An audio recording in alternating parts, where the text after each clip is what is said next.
Eh bien, bienvenue pour ce webinaire « Quel projet alimentaire pour mon foncier agricole ?» On avait 90 participants inscrits, on a 32 spectateurs qui sont là. J'espère qu'il y en a encore quelques-uns qui vont arriver au fur et à mesure dans les minutes qui suivent, mais je vous propose de commencer. Tout d'abord, quelques mots sur les règles Zoom. On est sur un format webinaire, donc les participants n'ont pas la possibilité de prendre la parole. On peut éventuellement vous la donner si vous levez la main, mais ce n'est pas ce qu'on va privilégier parce qu'on est quand même beaucoup. Par contre, n'hésitez pas à utiliser la discussion pour poser vos questions, éventuellement pour passer vos messages. Et dans tous les cas, le replay de ce webinaire sera disponible dans 10 jours à tous les participants inscrits. Et aussi, on essaiera de faire une foire aux questions, parce qu'il y a souvent beaucoup de questions auxquelles on ne peut pas répondre. Et là, on prendra une ou deux questions à la fin de chaque partie, mais n'hésitez pas à en rajouter, on essaiera d'y répondre et de les renvoyer. Avant de commencer, peut-être pour vous présenter les deux intervenants, donc Lise Spencer, qui est coordinatrice du pôle promotion de la bio au GAB 56, que vous devez voir, qui est là, qui doit avoir sa caméra allumée. Bonjour à tous. Oui, je vous entends. Et moi-même, Anne Randall, je suis coordinatrice du pôle alimentation et territoire à Agrobio 35. Donc, c'est un webinaire qui vous est présenté par le réseau GAB-FRAB et qui fait suite à un premier webinaire qu'on avait réalisé au niveau régional en avril dernier sur la souveraineté alimentaire. Donc, notre réseau, le réseau GAB-FRAB, fait partie du réseau de la Fédération nationale de l'agriculture biologique, qui regroupe 10 000 adhérents, agriculteurs et agricultrices bio. Et en Bretagne, on est une soixantaine de salariés qui sont répartis dans 6 structures. Nos missions, c'est d'accompagner les agriculteurs bio sur le plan technique, économique, environnemental, de développer des filières bio territoriales, d'installer, de former, de mettre en réseau les futurs agriculteurs bio, de favoriser la diffusion des pratiques les plus vertueuses vers l'agriculture conventionnelle, et puis aussi de promouvoir l'alimentation bio-locale auprès des citoyens, des territoires, avec l'idée que c'est pour nous une solution qui est incontournable pour la transition agricole et écologique des territoires. Ce webinaire, il est organisé en partenariat avec Bruded. Donc, on a 2 personnes qui sont là de Bruded et qui témoigneront à la fin du webinaire. Donc, c'est un réseau d'échanges bretons entre collectivités sur les thématiques du développement durable. Et en ce moment, Bruded mène un cycle de visites pour les élus sur le sujet « Encourager la production alimentaire ». Avant de commencer, je vous propose un tout petit sondage pour savoir qui est derrière l'écran. Ça va nous aider à savoir qui est là. Vous devez voir la question apparaître. Qui êtes-vous? Est-ce que vous êtes un ou une élue, agent des collectivités, acteur de terrain ou autre?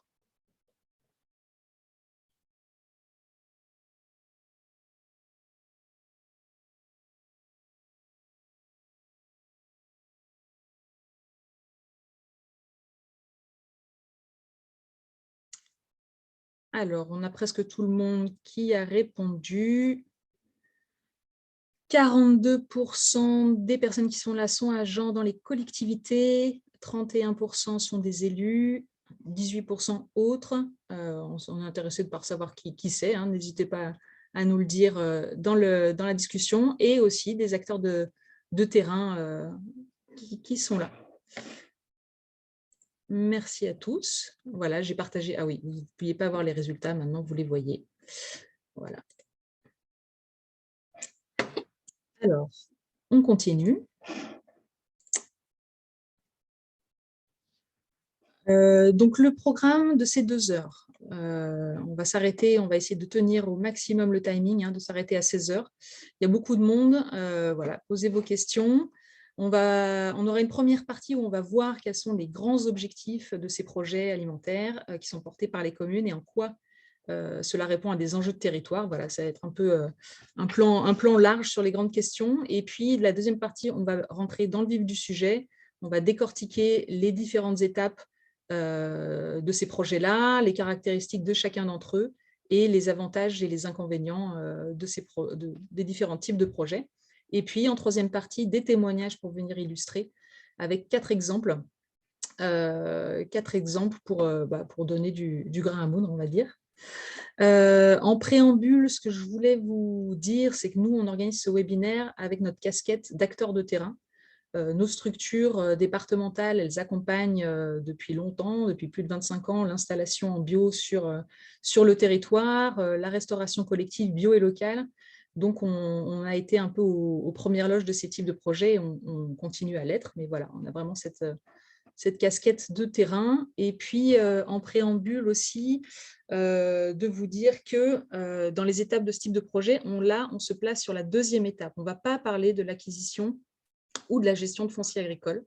Ça, c'est un sujet à part entière, complexe, et nous, on n'est pas des experts du foncier. Donc voilà, j'espère qu'il n'y aura pas des attentes déçues et qu'on a bien communiqué là-dessus. On ne va pas parler de ça pendant ce webinaire-là. Par contre, je peux vous renvoyer vers la formation qui est organisée par Terre de Liens et la FNAB. Je mets ça dans le fil de la discussion, le lien vers une formation qui va être organisée vraiment sur la maîtrise du foncier agricole, avec les questions que vous posez peut-être, comment la collectivité peut acquérir du foncier. Alors, j'essaie juste de comprendre pourquoi je ne peux pas. Je vais y arriver. Pourquoi je ne pouvais pas mettre des choses dans la discussion. Voilà. Ça y est, je vous ai mis le lien. Voilà, des questions que vous avez peut-être sur comment on acquiert du foncier, comment on fait un bail rural environnemental, etc., qui seront répondues dans cette formation. Je continue. Alors, pourquoi un projet alimentaire? Donc, dans cette première partie, on va travailler à définir et prioriser les objectifs. Un petit mot d'abord du contexte. Je vous ai mis là dans la diapo suivante. J'espère que vous la voyez bien. Des titres récents des journaux locaux sur ce sujet. C'est un sujet, nous on le constate partout dans notre réseau, dans les autres structures départementales du réseau de la FNAB en France. On est de plus en plus sollicité par les territoires, les communes, pour accompagner ces types de projets-là. Et encore plus depuis les municipales de 2020. Donc, on échange beaucoup nos expériences entre nous au sein du réseau parce que ça reste des projets nouveaux et nous aussi, on a besoin de capitaliser et de s'améliorer pour mieux répondre aux besoins des collectivités. Et puis, parfois, ça pose aussi des questions dans nos structures qui sont des groupements de producteurs sur la question de la concurrence, sur le rôle des collectivités dans la production alimentaire. Donc, voilà, on est sur un sujet en cours. Un petit mot pour comprendre un peu pourquoi on a de plus en plus de ces projets qui sont en cours. Il y a globalement une dynamique sur l'alimentation dans les collectivités. Il y a plus de la moitié, je vous ai mis la carte là, des PAT en Bretagne. On voit qu'il y a plus de la moitié des EPCI qui ont des projets alimentaires de territoire en cours en Bretagne. Elle souhaite maintenant s'impliquer dans la relocalisation de l'alimentation, dans la transition agroécologique. Et ce qui est un peu nouveau là, et qu'on voit de plus apparaître depuis 1 ou 2 ans, sauf quelques collectivités pionnières sur le sujet, c'est le souhait d'aller plus loin dans la maîtrise du foncier agricole et de s'impliquer aussi sur les sujets de l'installation et de la transmission. Et puis, il y a même des communes maintenant qui créent leur propre projet alimentaire communal. C'est le cas de Plessé dans le 44. Donc, ça montre qu'il y a un souffle sur ce sujet-là, et il y a aussi de plus en plus de financement sur ces sujets-là. Donc, de quel type de projet on parle? Il y a 2 grands types de projets. Il y a mettre à disposition des terres auprès des agriculteurs du territoire ou orienter des nouvelles installations, mais aussi dans une perspective de garantir l'accès à une alimentation de qualité. Il y a certaines collectivités qui souhaitent porter elles-mêmes des activités de production alimentaire, et ce qu'on appelle la régie communale.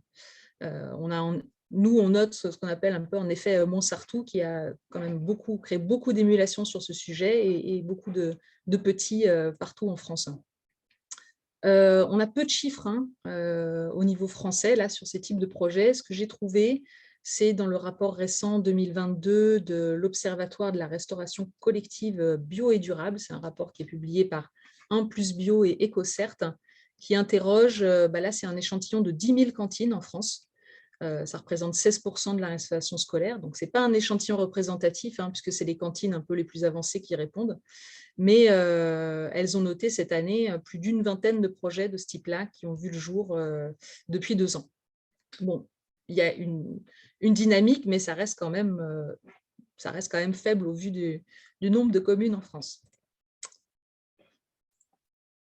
Alors, les 4 grandes questions sur lesquelles on souhaite insister, là, c'est alors les 4 objectifs. Donc, un projet alimentaire pour redynamiser l'économie agricole, voilà, créer des emplois locaux non délocalisables, pour augmenter l'autonomie alimentaire du territoire ou approvisionner vos cantines en produits biolocaux. Est-ce que c'est pour favoriser une agriculture qui préserve les ressources naturelles et ou créer une dynamique citoyenne sur le sujet de l'alimentation? Je vous propose, pour parler du premier objectif, un petit quiz, une petite question. Je vais vous partager là. Alors, le sondage est terminé. Voilà, lancé. Pour s'emparer un peu de ce premier grand enjeu. Je sens que les gens sont renseignés sur le sujet, on en parle beaucoup. Je viens de lire le Ouest France qui était sur ce sujet-là ce matin, en plus.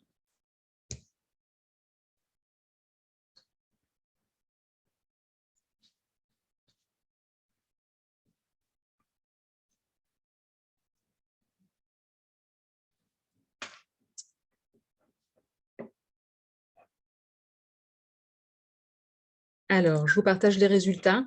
On a un public très bien informé, effectivement. En agriculture, combien compte-t-on d'installations pour un départ? Donc, c'est une installation pour 3 départs. Voilà. Vous pouvez voir les résultats, 89% de bonnes réponses. Effectivement, voilà, cet enjeu de la réduction du nombre d'exploitations. On a 4 exploitations sur 10 qui sont âgées de 55 ans et plus. Et parmi ces exploitations qui sont à transmettre, ça touche particulièrement les exploitations laitières. Et ceux qui ont plus de 60 ans, il y en a un tiers qui ignore ce que son exploitation va devenir.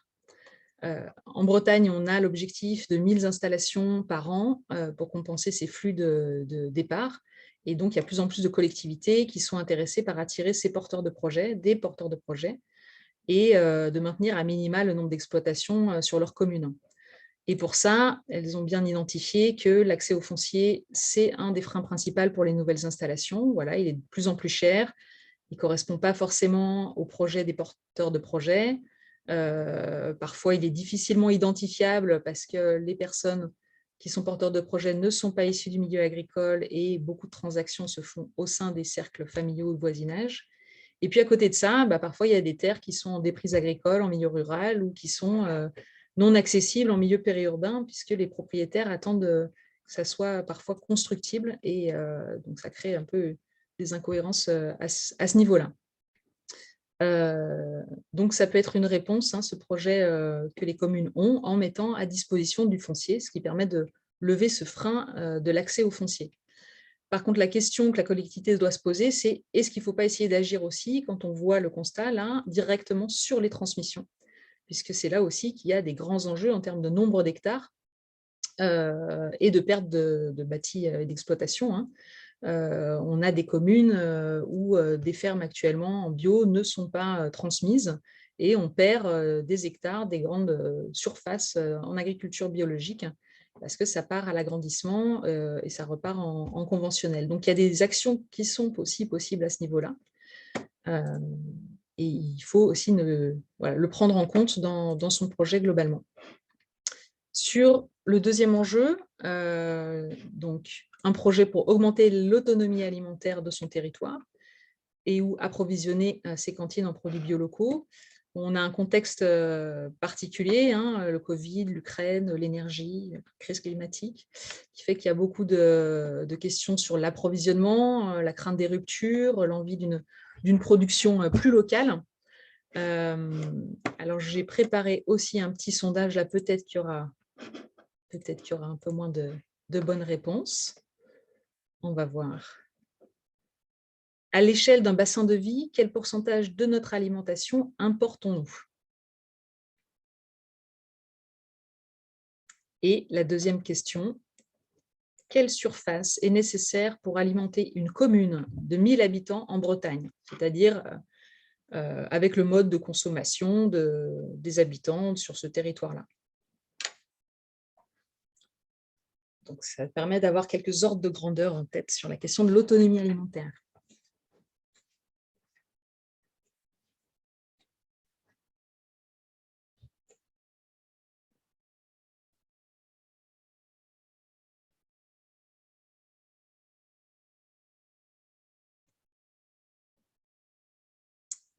« 75% ont répondu, encore quelques personnes qui se creusent la tête, qui font des calculs peut-être.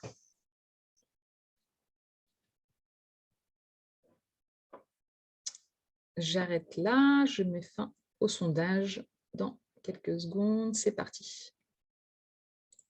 Alors, donc là, vous devez voir les résultats du sondage. Quel pourcentage de notre alimentation importons-nous? Nous importons de 90 à 100% de notre alimentation à l'échelle d'un bassin de vie. Et il y en a de 90, plus de 90% qui partent et plus de 90% qui reviennent. Donc voilà, ça pose effectivement la question de l'autonomie alimentaire des territoires. Et quelle surface est nécessaire pour alimenter une commune de 1000 habitants en Bretagne? C'est 400 hectares qu'il faut. Et il faut savoir que dans ces 400 hectares, il y en a plus de 80% qui seront dédiés aux produits carnés et aux produits laitiers, hein, c'est-à-dire aux produits de l'élevage. Mais on reviendra là-dessus un petit peu après. J'ai partagé les résultats. Donc voilà, je vous ai mis quelques chiffres sur les ratios entre la production, la part de la consommation du territoire qui pourrait être en théorie couverte par sa propre production. Donc là, j'ai mis quelques exemples de Vannes, de Ploërmel, d'une communauté de communes et de la Bretagne. Je vous invite vraiment à aller faire cette simulation-là sur votre commune avec l'outil Crater. C'est très instructif. Ça montre aussi les différences entre des communes rurales, des communes plus urbaines.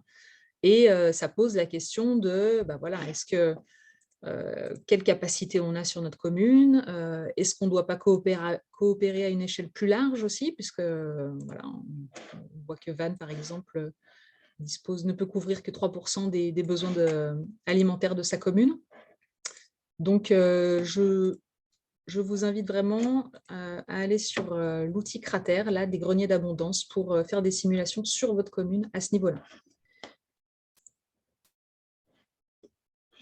Et puis, deuxième point sur lequel on voulait insister, on a des projets, et de plus en plus, de développement de la production sur une commune pour approvisionner les cantines, et notamment en légumes bio. Et nous, il nous semblait important à cet endroit-là de vous inviter à vous poser les bonnes questions pour s'assurer que ce projet-là est pertinent et prendre le temps de l'analyse d'autres solutions. Si votre objectif premier, c'est bien d'approvisionner en produits bio locaux, en produits durables, la restauration collective. Ce qu'on peut redire, c'est qu'atteindre 20% de bio et local en Bretagne sur une cantine, c'est largement possible et même bien au-delà. On a une offre qui est diversifiée et importante et des structures qui organisent l'offre. Et c'est aussi possible à des coûts maîtrisés, puisque le rapport, vous pouvez aller regarder aussi l'Observatoire national dont je vous ai parlé au début, qui montre qu'on a des cantines qui arrivent bien au-delà des 20% de bio avec des coûts matières maîtrisés. Et également, qu'avant avant de créer une production de toutes pièces uniquement dédiée à ce débouché, on peut aussi travailler sur d'autres leviers. Je pense notamment à la planification et la contractualisation avec les producteurs de son territoire. Parce que c'est vrai qu'il peut y avoir des problèmes d'offres, mais ce n'est pas tant qu'il n'y a pas de production, c'est qu'il y a des freins pour les agriculteurs pour aller vers ce type de débouché. Déjà un prix assez peu attractif et une taille, des volumes qui peuvent être trop faibles. Donc, il y a des travaux de ce type-là dans certaines collectivités, plusieurs communes qui planifient leurs approvisionnements. Et aussi, une idée reçue qu'on a souvent sur des ordres de grandeur. Là, je vous invite à aller sur l'outil Parcelle. C'est pareil, vous pouvez faire des simulations sur votre commune. Je vous ai fait une simulation sur et si tous les primaires de ma commune mangeaient 100% bio local à la cantine, avec une hypothèse de 150 repas par jour. Combien d'hectares il faudrait pour produire cette alimentation-là? Donc, sur l'outil Parcelle, qui amène beaucoup d'informations. En tout cas, là, je vous ai sorti à quoi ressemblerait la ferme théorique. Il vous faudrait 19 hectares. Comme on a dit, plus de 80%, ça serait pour la viande, les œufs, les produits laitiers. Et en légumes, il faut 1000 mètres carrés. Donc, vous voyez aussi, ce n'est pas la mer à boire non plus. Voilà pour la partie autonomie alimentaire. Le troisième grand objectif, c'est de préserver les ressources naturelles. Donc, je ne vais pas vous faire un exposé sur les grands problèmes et grands enjeux auxquels on est confronté sur l'eau, la biodiversité, les sols, le climat. C'est juste pour vous rappeler ici qu'il y a un consensus sur les impacts positifs de l'agriculture biologique à répondre à ces enjeux, que la Cour des comptes, encore cet été, l'a bien ressouligné, la bio, c'est le meilleur moyen de réussir la transition agro-environnementale et de répondre aux enjeux de santé et d'environnement. Et de noter aussi qu'il manque de moyens publics pour la développer. Ce qui nous paraît évident, c'est que la collectivité, dans son exemplarité, elle puisse s'assurer que sur les espaces qu'elle a en propriété, il y ait les pratiques les plus vertueuses qui y soient menées. Mais on sait que sur le terrain, pour les élus, les agriculteurs, les citoyens, il y a encore beaucoup d'idées préconçues, de craintes, de confusion aussi avec les nouveaux labels. Donc, n'hésitez pas à revenir vers nous aussi sur toutes les questions que vous avez là-dessus. Et en petit outil aussi pour votre diagnostic et pour en savoir plus sur votre territoire, la carte que vous voyez là, c'est pareil, on vous donnera tout dans la discussion pour aller voir sur votre commune.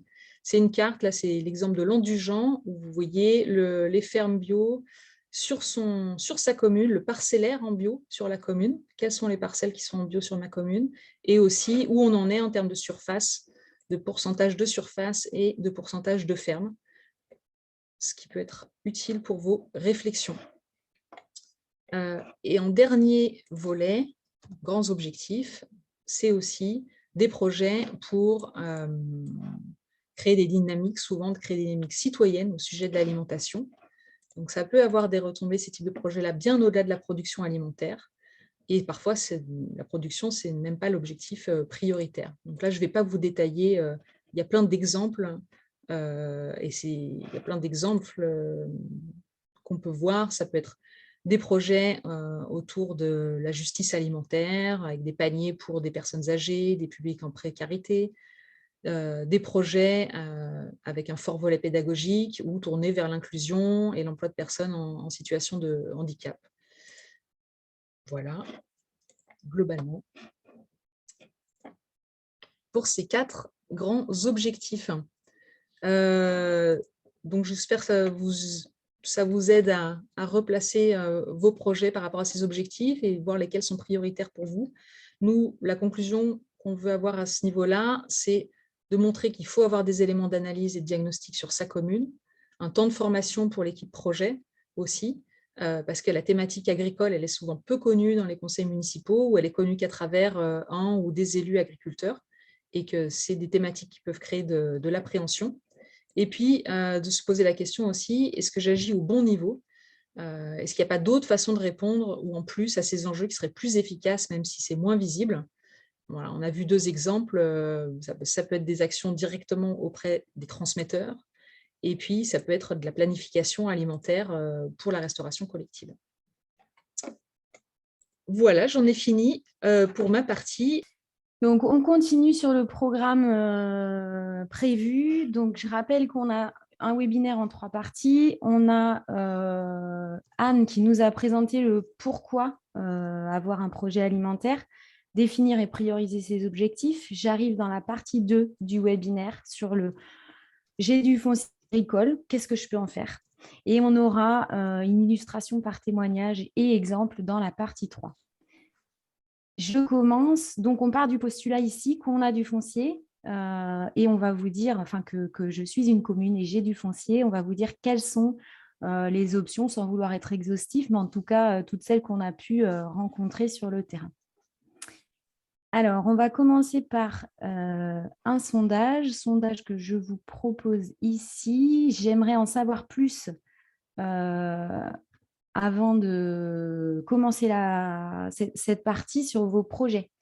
Donc, sur votre projet, j'aimerais savoir si vous avez déjà un projet alimentaire sur du foncier qui est déjà défini, ou bien si votre foncier n'est pas encore en propriété, mais que vous avez un projet alimentaire, ou si vous venez vous informer sans projet précis.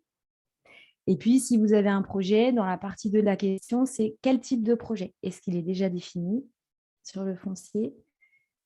Est-ce que c'est un projet de régie, projet d'installation ou non défini? Donc, on a la moitié des participants qui ont rempli le sondage. J'attends un petit peu.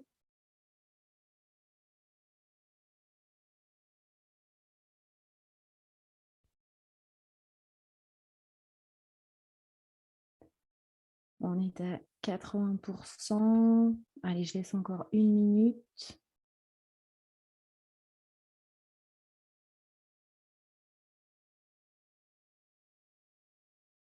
Je mets fin au sondage. Vous venez majoritairement vous informer, je partage les résultats, majoritairement vous informer sans projet précis. On a 60% des connectés qui sont dans cette situation-là. Et on a un projet de régie agricole parmi tous les participants, 8 projets d'installation et 6 autres projets. N'hésitez pas à nous indiquer dans le fil de la discussion quels sont ces projets.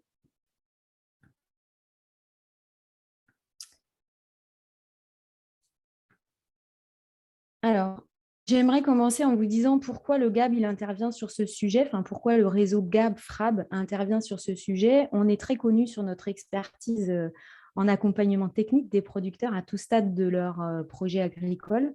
On est notamment partenaire du dispositif d'accompagnement à l'installation. On est membre du réseau transmission. On est aussi expert en CDOA, qui est l'instance qui accepte ou non les projets d'installation. Et on siège en comité départemental pour les SAFER, donc pour les attributions de terres. On a, donc ça c'est notre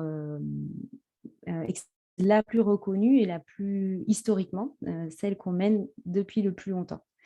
Depuis longtemps également, 20 ans maintenant, on a une expertise reconnue sur la restauration collective également. On accompagne l'introduction de produits bio, le changement de pratique dans les restaurants collectifs. Ça fait de nous un interlocuteur naturel pour les communes. Et on a des missions qui sont un peu plus récentes. Pour le GAB 56, ça s'est créé en 2018, par exemple, et c'était à peu près dans les autres GAB bretons dans les mêmes temps. Une expertise reconnue maintenant dans l'accompagnement à la transition des territoires. Je vous liste, je vous donne des exemples de projets qui sont en lien avec la thématique de ce webinaire, qui sont arrivés pour le GAB 56 ces dernières années. Ce qu'on retient de ça, c'est que les sollicitations, elles sont de plus en plus nombreuses. Là où elles étaient ponctuelles à un instant T du projet, par exemple sur une analyse après appel à candidature, maintenant on arrive à un accompagnement de projets dans leur globalité. On commence dès le début de la réflexion et on va jusqu'à l'analyse des candidatures, si jury il y a, voire même jusqu'à l'accompagnement de l'installer sur la ferme communale. Pour vous illustrer un petit peu le genre de questions qui viennent à nous, et notamment sur ces 6 derniers mois, par exemple, qu'est-ce qu'on a eu au GAB du Morbihan? On a eu Est-ce que les parcelles de notre réserve foncière, c'est-à-dire 2 hectares en 4 morceaux, valent le coup d'être regardées pour un potentiel projet en maraîchage, si nous, on veut qu'il y ait du maraîchage chez nous, ou bien est-ce qu'on doit le laisser à la porteuse de projet qui vient nous solliciter en ce moment et qui veut s'installer en plantes aromatiques et à parfum? Ça, c'est une question de commune. On a aussi une commune qui nous demande, est-ce que c'est nécessaire d'avoir une surface couverte pour pouvoir faire du maraîchage sur mon territoire? Parce que j'ai du foncier disponible, mais il n'y a pas forcément les règles d'urbanisme associées pour faire un tunnel. Ça, c'est une question auquel on peut répondre. Allez, encore une dernière. J'ai des terres et j'ai un projet d'introduction de plus de produits bio en restauration collective. Est-ce que ces 2 projets-là peuvent coïncider et comment me décider entre installation ou régie agricole, ce foncier disponible? Voilà un petit peu le genre de questions auxquelles on répond. Je dirais que pour y répondre, je vais vous présenter dans ce webinaire les étapes par lesquelles on préconise de passer, tout en sachant qu'on adapte à chaque contexte les solutions et les accompagnements. Le préalable, il est en lien avec ce que vous a présenté Anne dans cette première partie de webinaire. Il va falloir clarifier un maximum le projet. Il faut savoir pourquoi on le fait. Je dirais qu'il n'y a pas de bonne ou de mauvaise raison de le faire. Par contre, c'est parce qu'on sait pourquoi on le fait qu'on va avoir des décisions qui vont être prises beaucoup plus facilement.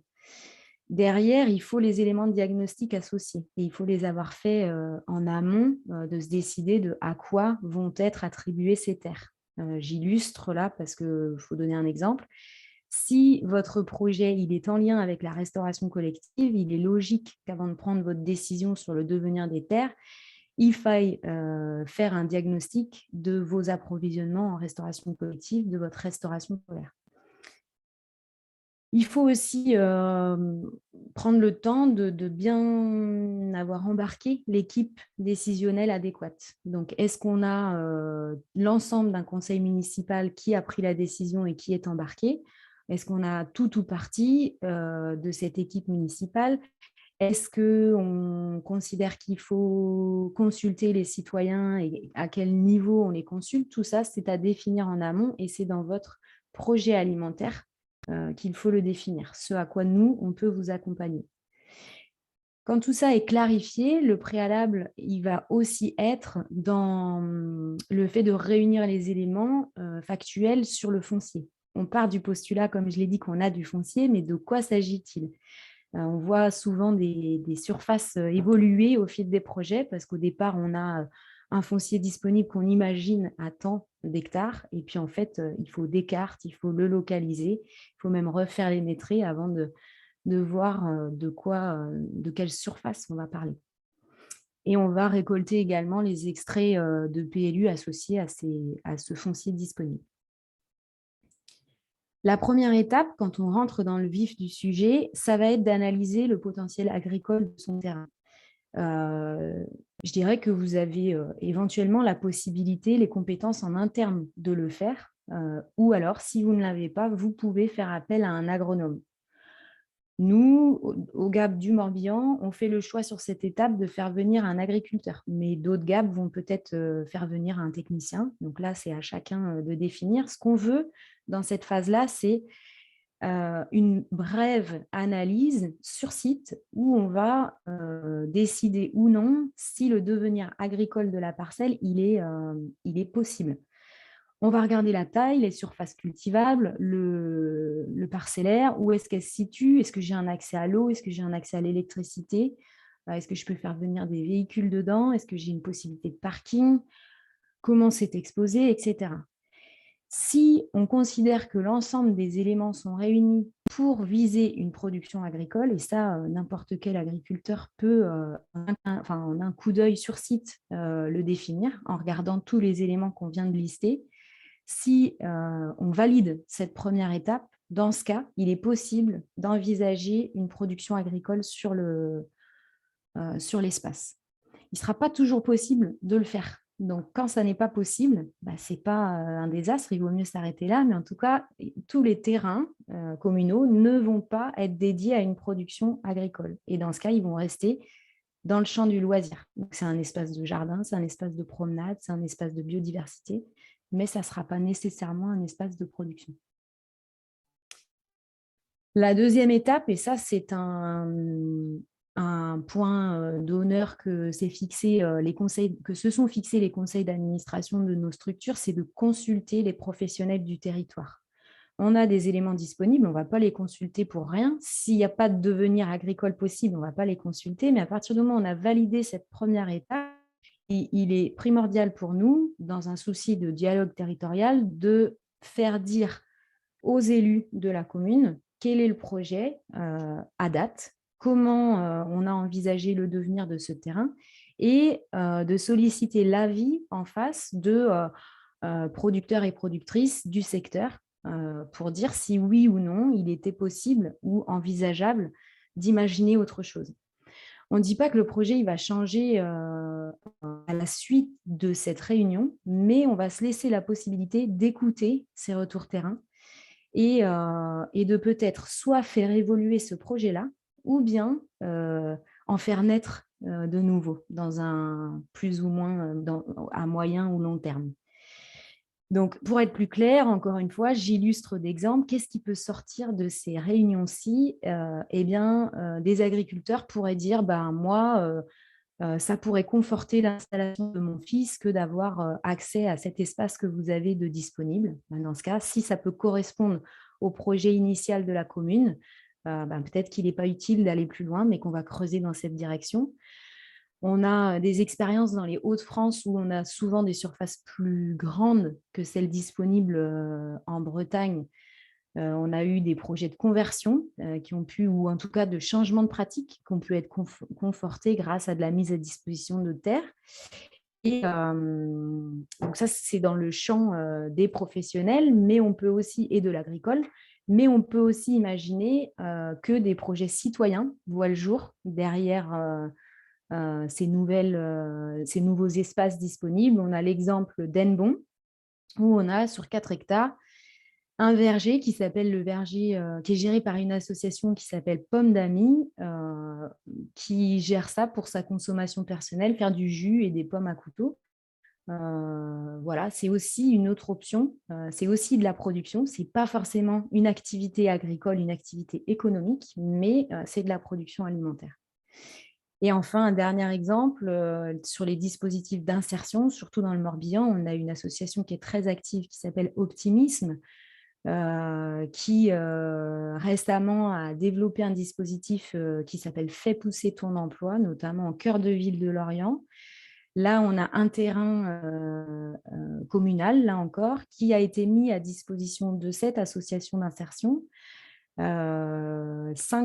porteurs de projets sont venus en situation d'insertion, sont venus tester une activité agricole et sont aujourd'hui en train de s'installer 2 personnes au bout de ce dispositif de formation.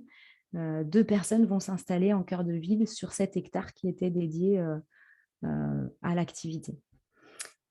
Voilà, ça, ce ne sont que des exemples. En tout cas, cette réunion de concertation, je redonne encore un dernier exemple. On a la commune d'Allers, qu'on a accompagnée cette année, qui fait une réunion de concertation où personne ne vient. Et même ça, c'est une réponse. On ne pourra pas dire qu'on n'a pas consulté. Dans le fait d'envoyer tous les courriers et d'informer sur ce projet, on est déjà dans une partie communicante sur le projet. Et malgré le fait que personne ne se soit déplacé à cette réunion, on a eu par téléphone des retours suite à cette annulation de réunion de concertation. Si à cette phase du projet, on n'a pas de retour concluant, on peut dire que l'intervention de la commune doit se poursuivre. La suite de l'intervention de la commune, c'est une analyse technique plus fine, plus poussée du terrain et du projet. Je vous remets encore un exemple pour que ça soit concret. Toujours sur Allers, on a ici une zone, je parlais du foncier disponible. Allers, on part avec 1,2 hectare. Et même au départ, on ne sait pas trop, mais autour d'1,5 hectare. Finalement, on fait les métrés, on n'a plus qu'1,2 hectare. Puis finalement, quand on va sur site, On se rend compte qu'il y a une zone d'affleurement. Quand on fait une analyse de sol, on se rend compte qu'on n'a pas forcément un potentiel à produire en maraîchage sur l'ensemble du site. Résultat, fin d'analyse technique, on arrive à une surface potentielle pour une activité maraîchère de 7 carrés. On a à la fin de cette phase des commentaires, des préconisations sur la production, sur qu'est-ce qu'on peut envisager sur cet espace en termes de bâtiment, en termes de production. Une fois cette étude technique plus poussée passée, on va définir de quelle manière on va mettre en production. On a bien sûr les éléments techniques qui sont restitués à un comité de pilotage, mais ce comité de pilotage, on veut aussi lui faire savoir quelles sont les options qui s'offrent à lui une fois qu'on est à ce stade de projet. Donc, je dirais qu'on a 2 grandes familles à ce niveau-là de suites possibles. On va avoir une première famille qui va être de déléguer la production à un tiers. On est sur des terres publiques, enfin de propriété communale ou autre, mais sur des terres appartenant à la collectivité, mais on délègue à un tiers le fait de produire. Et l'autre scénario, ça va être de décider de produire soi-même. Donc là, c'est la régie agricole, ce sont les services de la collectivité avec le matériel de la collectivité qui vont être engagés dans la production. Je vais détailler les 2 parties, mais je vais commencer par celle sur déléguer la production. Sur déléguer la production, on a des préconisations. Notre CA fait des préconisations. La première chose, ça va être de veiller à ce que l'agriculteur il ait de quoi se loger. On pense à l'agriculteur, mais on doit aussi penser à sa famille, éventuellement ses salariés. On est en ce moment en train de faire des entretiens qualitatifs auprès de jeunes installés. On se rend compte sur le territoire de Vannes Agglomération, on se rend compte que le logement, il est un point crucial autour de ces installations récentes. On a des situations qui sont vraiment précaires sur les logements. Si elles peuvent convenir à un instant T ou à une personne, elles ne sont pas forcément tenables dans la durabilité. Je m'explique, une personne, par exemple, a voulu s'associer. Lui avait un habitat léger sur site. Et ben, ça ne peut pas convenir à 2 personnes et ça ne peut pas convenir à tout le monde. On a aussi, si on veut, puisqu'on parle beaucoup de transmission, aujourd'hui, dès l'installation, il faut penser à la transmissibilité de son outil. Si le logement ne fait pas partie de l'outil, c'est très pénalisant. Donc ça, c'est une préconisation qu'on fait. Il faut absolument veiller à la problématique logement sur la terre qu'on va mettre à disposition. Il faut veiller à ce que le paysan qui s'installe, il ait un maximum d'autonomie. C'est de l'autonomie de décision. Il est en train de créer une activité économique. S'il est décisionnaire, on ne voit pas comment il peut avoir une activité viable. Donc pour ça, il faut lui laisser une marge de manœuvre dans sa prise de décision. Et dans ce genre de situation, puisqu'on a une collectivité qui intervient, il va aussi falloir penser à la sécurisation des contrats, puisque dans les collectivités, on a aussi des équipes décisionnelles qui peuvent être tournantes. Donc, lorsqu'il y a changement d'élu, il ne s'agirait pas que la personne soit en difficulté et voit son projet remodelé tous les 5 ans. Je vous ai mis quelques exemples d'appels à manifestation d'intérêt. C'est aussi des choses qu'on vous enverra avec le replay et le compte-rendu du webinaire pour que vous ayez des exemples. Donc, dans la famille déléguée la production, on a 3 grands types de possibilités.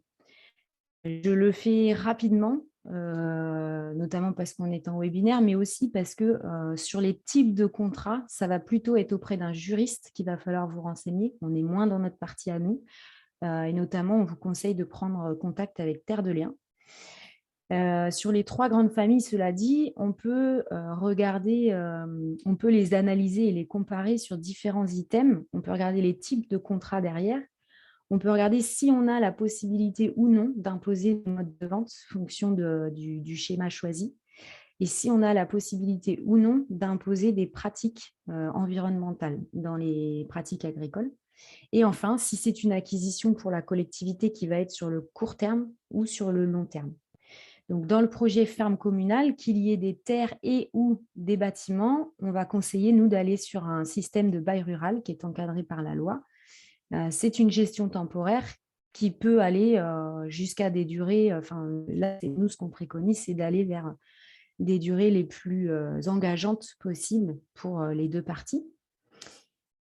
L'espace test agricole, lui, c'est une mise à disposition temporaire de l'outil. Donc, on a un exemple à Teillac, dans le 56, qui est géré par la SIAP. Vous avez des porteurs de projets qui viennent sur un site, ils viennent tester leur activité. Ils ont pour ça un accompagnement, un outil qui leur est dédié, mais demain, ils devront aller ailleurs pour s'installer. Donc, c'est un roulement à prévoir, une gestion assez lourde pour la collectivité, mais un pied à l'étrier qui est mis pour les porteurs de projets qui veulent s'essayer avant de se lancer. Et enfin, la ferme relais, là, c'est la collectivité qui est propriétaire à un instant T, et qui loue à un porteur de projet. Location qui va se transformer, c'est la location-vente, donc ça va se transformer en achat, en tenant compte de tous les loyers versés précédemment. Dans le dispositif Fais pousser ton emploi dont je parlais tout à l'heure sur la ville de Lorient, c'est ce type de schéma pour lequel la ville a opté. Je ne rentre pas dans le détail parce que vous aurez le diaporama et vous aurez les comptes. Mais en tout cas, ce qu'on peut voir comme différence, c'est que vous avez aussi la possibilité d'acquérir sur le court terme et de vendre pour réinvestir dans d'autres projets en tant que collectivité, ce que ne permet pas le dispositif ferme communale ou espace test.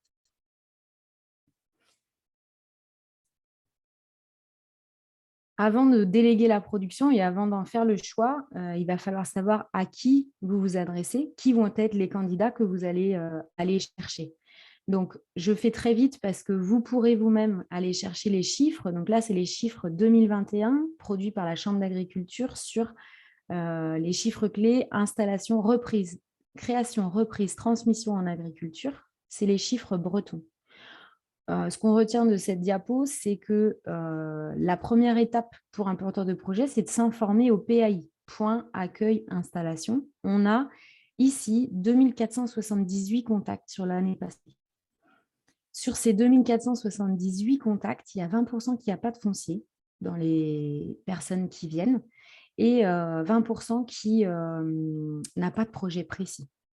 Donc forcément, de ces premiers contacts, on écrème et on arrive jusqu'à une concrétisation de formation, notamment pour entrer dans le dispositif 3P de 1080 porteurs de projets. Et enfin, sur l'installation, on arrive à 557 nouveaux installés l'année passée sur la Bretagne. Ce qu'il faut avoir en tête, c'est que ça sera difficile pour un porteur de projet entre le moment où il s'est informé au PAI et le moment où il va s'installer, si tout va bien pour lui et que son projet il est déjà bien défini. Or, on a vu qu'il y en avait pas mal qui n'avaient pas de projet bien défini. C'est difficile de faire en moins de 9 mois. Donc, ce qu'on retient là, c'est que ce sont des projets pour les collectivités qui sont engageants sur la durée, qui ne vont pas voir le jour comme ça, d'un claquement de doigts, et qui vont prendre assez longtemps. Voilà, sur les 557, on note qu'il y en a 40% qui se sont installés en bio l'année passée. En Morbihan, on s'enorgueille d'en recueillir 50% en bio. L'âge moyen, c'est 30 ans. On est surtout sur des installations, on est à moitié pour des installations hors familiales, avec majoritairement des reprises de ferme en bovin-lait. On a aussi des projets en maraîchage et de plus en plus. Ce qui est nouveau, c'est ce qu'on va appeler les petits secteurs de production qui représentent 30% des installations. Ça, c'est ovin, caprin, miel, PAM, plantes aromatiques et à parfum.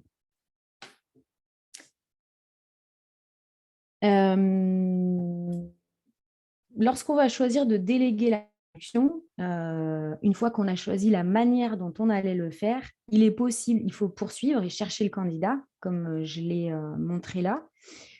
Ici, vous avez la possibilité de vous faire accompagner du GAB, mais c'est vraiment à la carte. En fait, vous pouvez avoir les compétences en interne pour le faire, et vous avez peut-être même des compétences auprès des animateurs PAT de votre territoire qui peuvent être sollicités. Les étapes qui sont préconisées, c'est rédiger un dossier de la candidature, et là, on vous en donnera des exemples, rédiger une grille d'analyse de ces candidatures, rédiger une annonce pour la diffuser, recenser les candidats et éventuellement faire une visite sur site pour informer sur le projet, une visite collective, collecter les dossiers de candidature, les analyser, les choisir et les faire venir faire partie d'un jury et sélectionner le candidat. On peut aussi accompagner le porteur de projet dans son projet d'installation, voire même après. La deuxième partie, si on revient à nos deux manières là, de faire, donc on avait une partie qu'on a détaillée qui était de déléguer la production à un tiers. La dernière partie, c'est celle de produire soi-même, produire en régie agricole.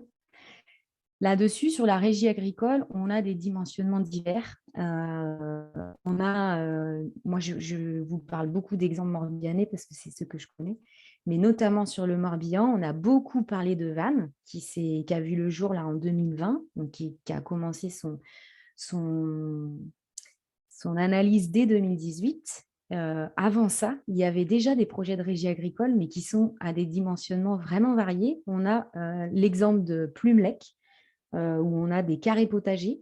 C'est l'animateur du CLSH qui intervient sur le carré potager avec les enfants du centre de loisirs et qui va fournir anecdotiquement la restauration scolaire. C'est une forme de régie. On a Neuillac, qui est un peu plus connu et qui est un peu plus conséquent. On a sur une surface de 100 mètres carrés un jardin qui est géré par le cuisinier, qui a des compétences en jardinage aussi, qui est aussi un jardin pédagogique sur lequel il accueille des classes et qui va quand même fournir 20% des légumes bio de la restauration scolaire. Donc, c'est aussi une régie agricole dont on parle moins, mais ça fait partie des exemples possibles.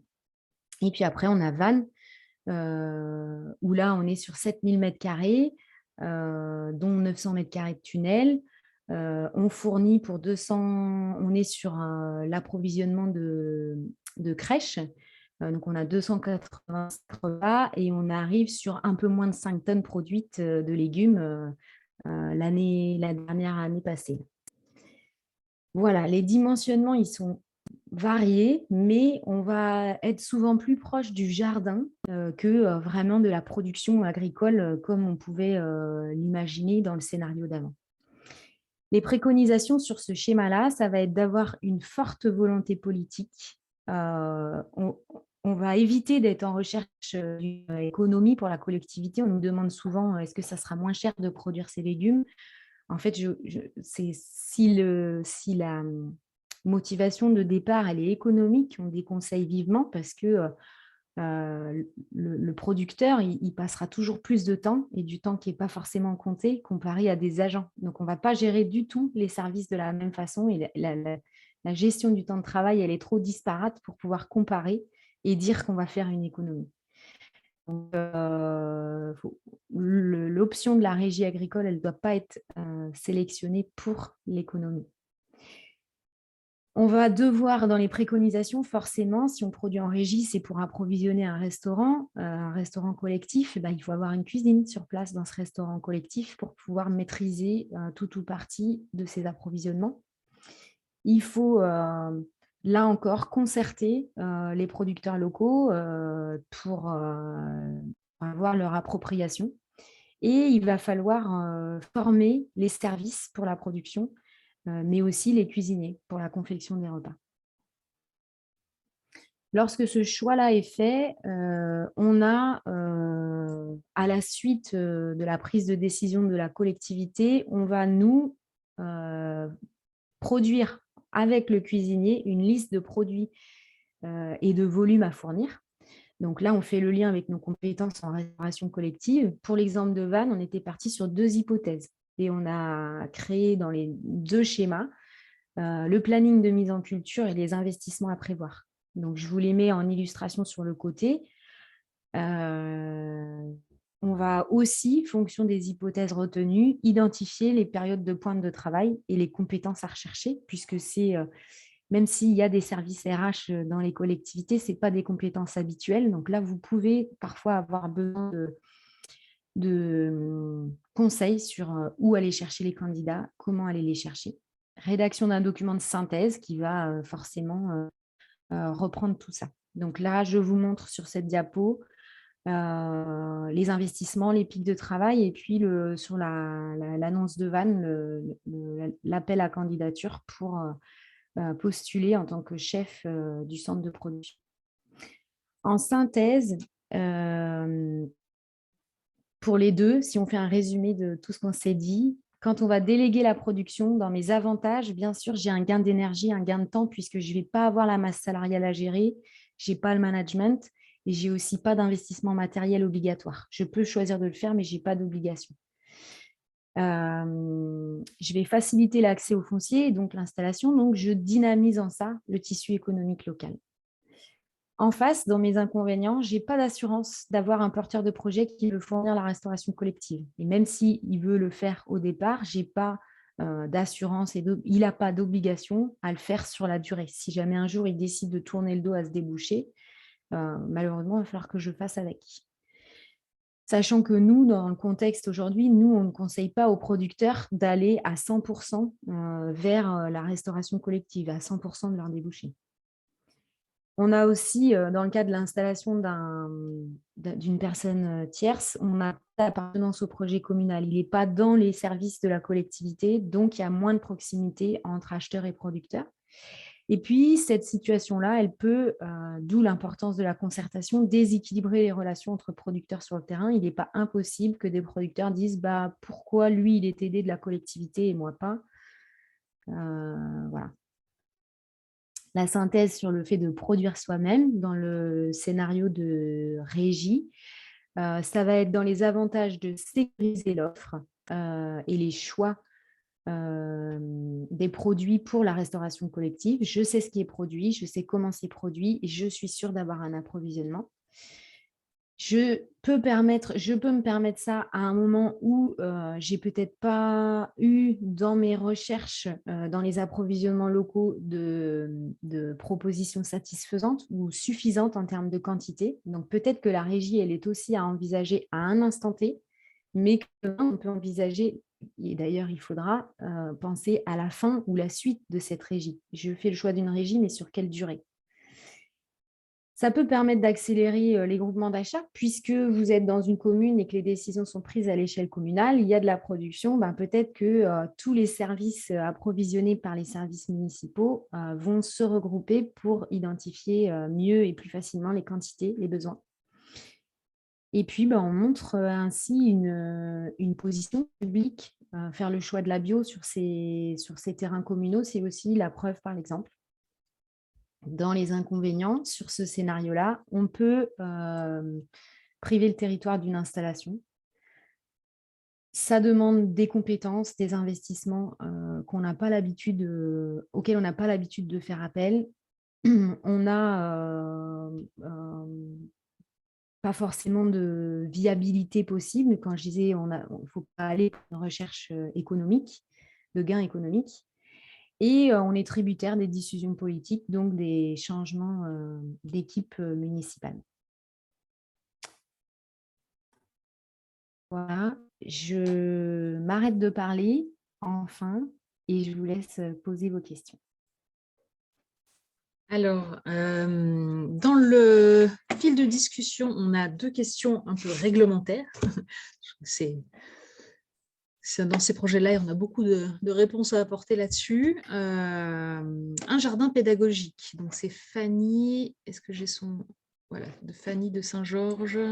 Attendez, j'essaie de trouver Fanny Saint-Georges Comana, qui nous pose la question: un jardin pédagogique cultivé par des scolaires avec un animateur peut-il contribuer à fournir la cantine? La législation n'impose-t-elle pas de se fournir auprès de professionnels?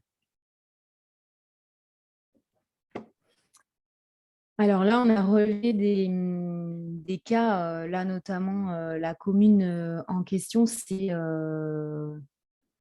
c'est vraiment anecdotique. Donc, est-ce que ça a été déclaré? Je vois Guillaume qui lève la main, qui a peut-être une réponse juridique à apporter chez Bruded. On peut lui permettre de parler peut-être à Guillaume? Non, mais il peut parler, Guillaume, s'il le souhaite. J'ai pas le texte de loi qui permettrait de justifier ça. En tout cas, je sais que le jardin de Noyac est certifié sur la labellisation Ok. bio. On peut-être qu'on pourra se renseigner quand on fera la foire aux questions, on apportera Ouais. plus de précisions. Il y a une question qu'on retrouve souvent et qui tourne en ce moment dans notre réseau. Dans le cadre d'une régie, est-ce qu'on peut imaginer vendre aux particuliers en sus de l'approvisionnement de la cantine? Alors non, et puis en plus, ça viendrait complètement augmenter on aurait la collectivité qui sera en concurrence avec les producteurs. Donc là, ce qui a été envisagé dans les régies, il faut en plus envisager des débouchés pour les productions estivales. Ça a été des dons en épicerie, des ventes à d'autres restaurants scolaires, mais pas aux particuliers. Ok. Je pense qu'on va devoir s'arrêter là, parce qu'on a quelques minutes de retard sur les questions. Je suis désolée si ça en frustre certains, et qu'on puisse passer du temps vraiment sur les témoignages et les questions sur les témoignages à partir de maintenant. Lise, est-ce que tu as... Est-ce qu'on a le diaporama qui annonce les différents témoignages ou Oui, voilà, c'est ça. Donc, il est en partage d'écran. On va commencer par la commune de Laillé, Monsieur Jean-Paul Vuichard. On ira ensuite en Sarthe, sur la commune de Tresson, avec Madame Chantal Buin et Jean-Luc Coulon. Et puis enfin, on finira par Bruded, sur l'Envallée et Saint-Georges de Rentambeau. C'est Cécile Jamonneau qui nous présentera la dernière partie. On y va. Bon, bonjour Monsieur Vichard, vous êtes adjoint au développement durable à Laillé et on vous accueille pour que vous nous parliez un peu du projet de la ferme de Mérolles. Donc si vous pouvez peut-être commencer par le présenter et puis après nous en dire un peu plus sur le process que vous avez eu, sur l'appel à candidature, comment vous avez fait vos choix. Voilà, dans un premier temps. Bonjour à tous. Je vais peut-être dire deux mots sur la commune de Laillé. Laillé, donc, c'est une commune d'un peu plus de 5000 habitants située à 15-20 km au sud de Rennes. Alors, comment ce projet est arrivé, en fait, quelle est son origine, en fait? Le point de départ, c'était en fait un projet de ZAC pour lequel, en fait, c'était en 2014 ou 2013, pour lequel, en fait, on devait trouver un moyen de compenser, en fait, quelque part, le fait de prendre des terres agricoles pour l'urbanisme. Et donc, la proposition de la commune a été de mettre en place, en fait, un circuit court avec une volonté d'installer, en fait, un maraîcher sur la commune, qui n'y avait pas à l'époque, et donc de développer quelque part l'agriculture locale sur la commune. Donc ça, c'est le point de départ. Et l'objectif, c'était de contractualiser pour alimenter le restaurant scolaire en produits bio et local, sachant que le restaurant scolaire fait à peu près 500 repas par jour. Donc, pour faire ça, on a commencé par rénover le restaurant scolaire pour pouvoir travailler des produits en fait plus bruts. Et on a cherché en fait à quelque part à avoir un potentiel, enfin, des surfaces en fait agricoles pour installer des maraîchers et quelque part valider notre compensation. Et en parallèle, trouver du terrain agricole, en fait, c'est quand même pas chose facile si on ne l'a pas au départ. Et donc, ça a pris un peu de temps. Et puis, en parallèle, en fait, on avait une ferme tout au nord de la commune, une ferme de 33 hectares qui était en cessation d'activité et sur lequel, en fait, il y a eu d'abord un gros projet de serre hors sol, de serre à tomates hors sol, en fait, qui a voulu s'implanter. Donc, nous, on était contre parce que c'est vrai que les serres, à la fois, ça prenait de la surface agricole sans utiliser réellement la surface puisque c'était de la culture hors sol. Et puis, souvent, après une 10, 20 ans, en fait, ils quittent et puis ils vont chercher un habitat ailleurs pour développer des serres encore plus grandes et avec des technologies encore plus poussées, quoi. Donc, il y a eu un frein là-dessus. Il y a eu une revue du PLUI, en fait, qui a permis de freiner le projet, puisqu'en fait, enfin, il y avait une volonté de préserver une rabine, donc des haies, en fait, qui étaient situées sur la commune, et donc le placement de ces haies a mis un frein, en fait, au projet de serre. Et donc, sachant que il y avait à la fois la vente des bâtiments et puis des surfaces agricoles. Et la valorisation des bâtiments, il y a un ancien manoir, fait que les agriculteurs de la commune n'étaient pas intéressés, en fait, pour des projets, enfin, pour acheter ça, puisque ça faisait, enfin, quelque part, le prix à payer était élevé. Alors, le prix à payer, j'allais dire, pour la commune était élevé aussi. Et donc, on s'est tourné vers Rennes Métropole pour échanger sur cette problématique. Et quelque part, on a eu de la chance, en fait, à ce niveau-là, puisque ça correspondait, enfin, quelque part, à la problématique, en fait, de compensation. Elle n'est pas propre, en fait, à la commune de l'Allier, mais elle est sur tous les projets, en fait, urbains, en fait, autour de Rennes. Donc, il y avait ça d'une part. Il y avait aussi, quelque part, la volonté de développer un plan, un projet agricole territorial avec un développement, en fait, d'agriculture bio et locale, zéro phyto, qui abondait, en fait, dans ce sens-là et qui a abouti au rachat du terrain, en fait, par Rennes Métropole.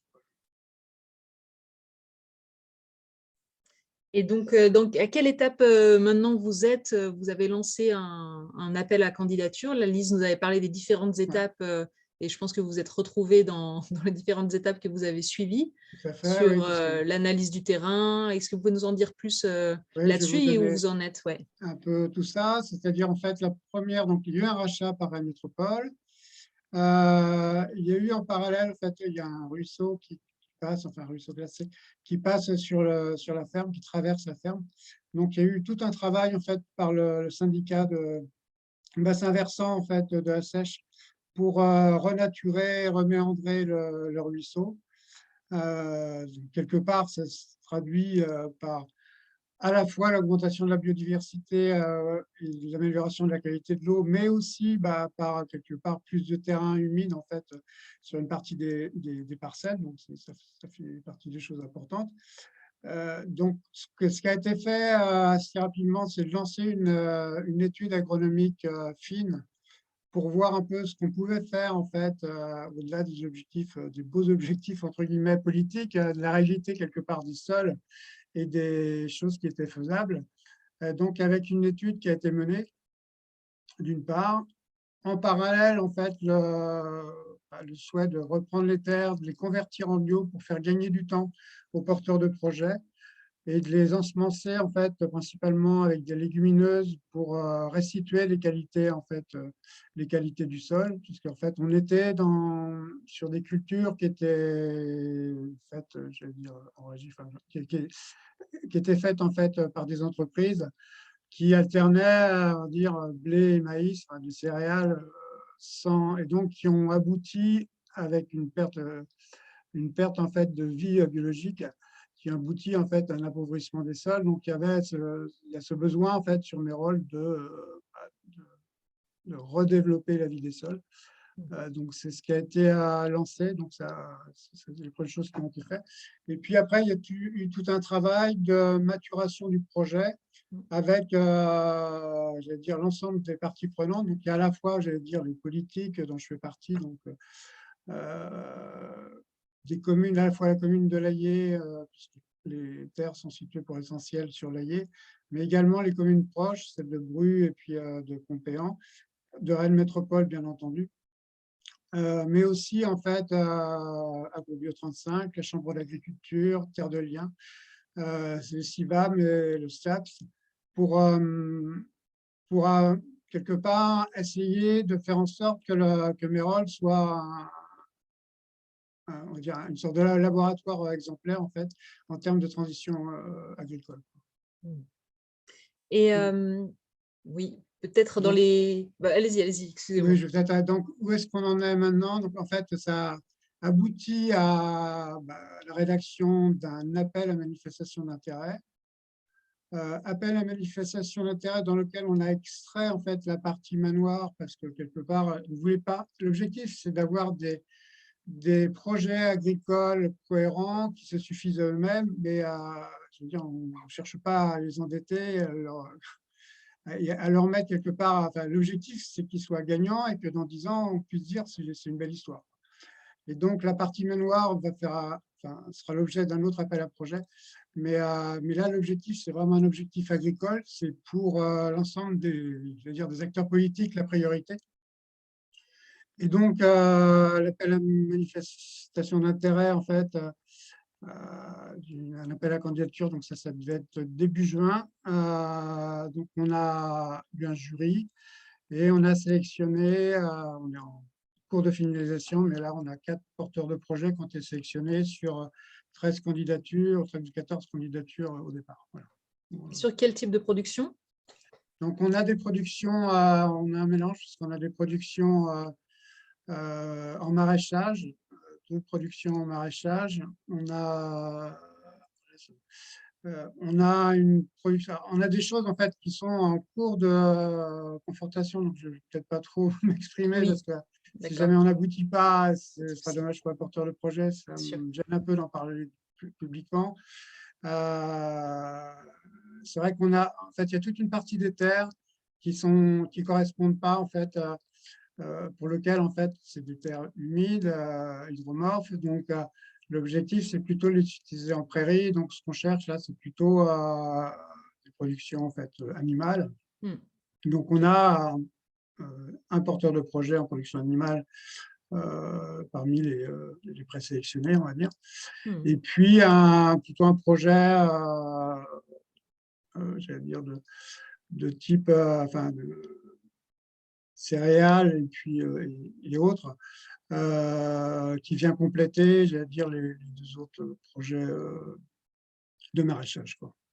Et dans l'appel à candidature, vous avez fait le choix de laisser assez ouvert sur la question du rachat ou de la location. Cette partie-là était assez ouverte.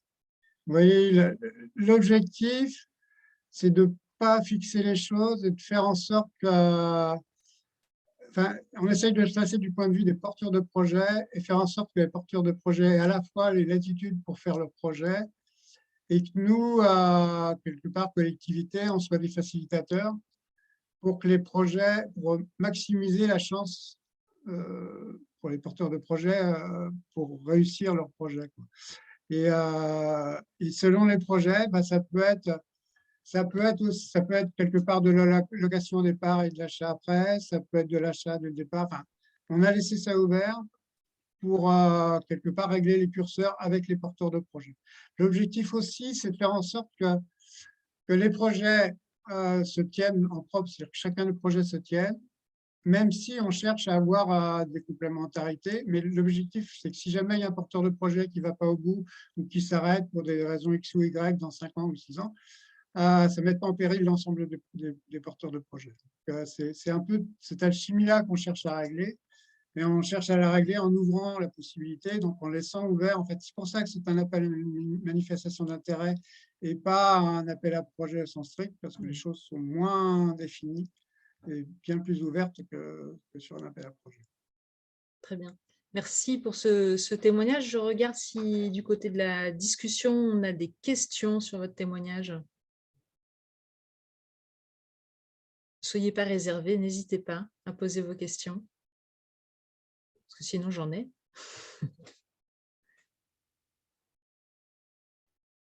J'attends quelques secondes, le temps que des personnes tapent, si éventuellement. Moi, si ça ne vient pas, ma dernière question, ça serait dans les conseils aux communes qui sont là, qui ont peut-être des intérêts similaires, est-ce que vous avez un peu des conseils sur les facteurs de réussite ou peut-être un retour sur les difficultés que vous avez rencontrées dans ce projet-là pour qu'elles puissent les éviter? Je pense que dans les facteurs de réussite, échanger avec les agriculteurs de la commune de façon régulière, même si quelque part c'est aussi des projets politiques, mais parce que ça ne peut fonctionner que si quelque part le tissu agricole est d'accord avec les projets qui sont menés, enfin en tout cas les voies d'un bon œil, parce que c'est vrai que pour multiplier ce genre de projet, de toute façon, tout se tient, quoi. Et on a associé le tissu agricole de la commune, c'est vraiment important. Donc ça, c'est le premier point. Le deuxième point, c'est peut-être effectivement ne pas être dogmatique, parce que là, c'est sûr que ça ne peut pas marcher. Et puis s'appuyer sur les acteurs, c'est-à-dire de la profession agricole, c'est un point qui est super important. Merci. Monsieur Vichard et Madame Dupont qui rajoutent, et le très fort portage politique qui semble un facteur de réussite, et je sais qu'il est important à l'AIE. Effectivement, parce qu'il faut accepter que sur ces projets-là, on soit sur du temps long aussi, en fait. Et donc, ça veut dire qu'il faut traverser les mandats parfois.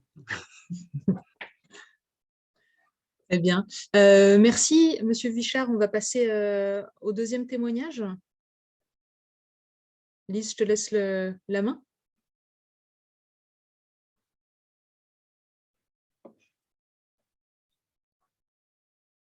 C'est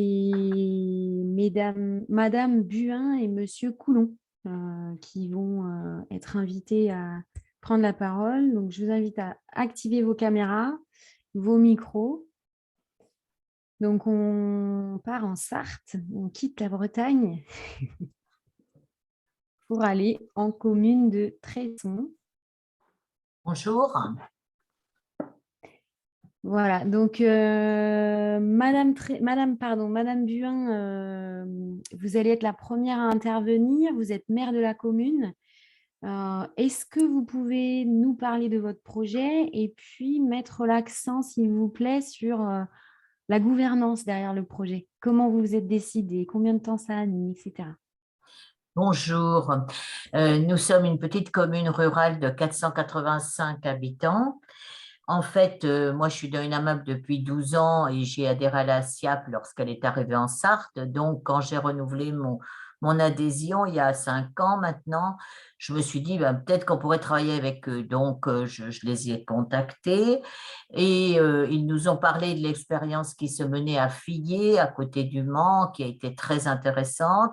J'en ai parlé à mon conseil municipal et nous sommes allés là-bas, ils sont venus nous voir. En fait, nous n'avons pas cherché de foncier. Nous avons quand même fait le tour avec la SIAP, Terre de Liens et le GAP, de toutes les terres foncières éventuellement disponibles pour installer des maraîchers.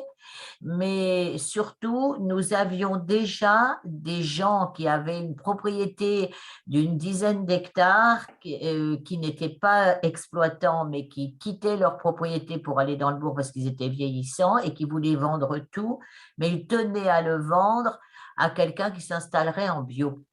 Et donc, ça nous a bien aidés, mais on en a profité pour faire le tour de toutes les disponibilités foncières avec Jean-Luc Coulon qui va vous parler juste après moi. Et voilà, nous sommes allés voir tous les lieux possibles, on a discuté, échangé. Chez nous, on a la chance d'avoir encore une dizaine de sièges d'agri. Mais il n'y avait pas de maraîcher. Donc, implanter un maraîcher ne faisait que compléter ce qui a été produit. Donc ça, c'était très important de ne pas arriver en concurrence. Voilà, pour l'instant, ce que je peux vous dire. Donc, nous avons eu la chance, en fait, d'avoir deux jeunes paysans, deux jeunes étudiants qui sortaient de leurs études d'agronomie, qui ont entendu parler de notre recherche, qui sont venus vers nous. Donc, nous avons visité le lieu qui leur a tout de suite beaucoup plu. On les a mis en lien avec la SIAP, le GAP et Terre de Liens. Et là, aujourd'hui, ça c'était donc il y a 3 ans et demi, 4 ans.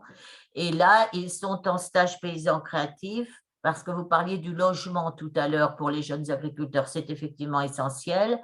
Donc, ils ont acheté leur propriété, ils ont fait tous les travaux nécessaires dans le petit bordage qui était tout petit et puis très vieux. Ils ont fait un bel habitat quasi en autoconsommation d'énergie et tout ça. Et là, maintenant, ils sont en paysan créatif chez 2 paysans, mais Jean-Luc va vous en parler bien mieux que moi. Et ils vont commencer à produire courant début 2023. Donc, nous, on est ravis de cette expérience. Notre petite cantine, évidemment, se fournira si c'est possible chez eux. Ils ont déjà fait des rencontres et c'est très attendu dans le coin où il y a de nombreux jeunes qui s'installent pour faire une complémentarité et travaillent ensemble. Voilà.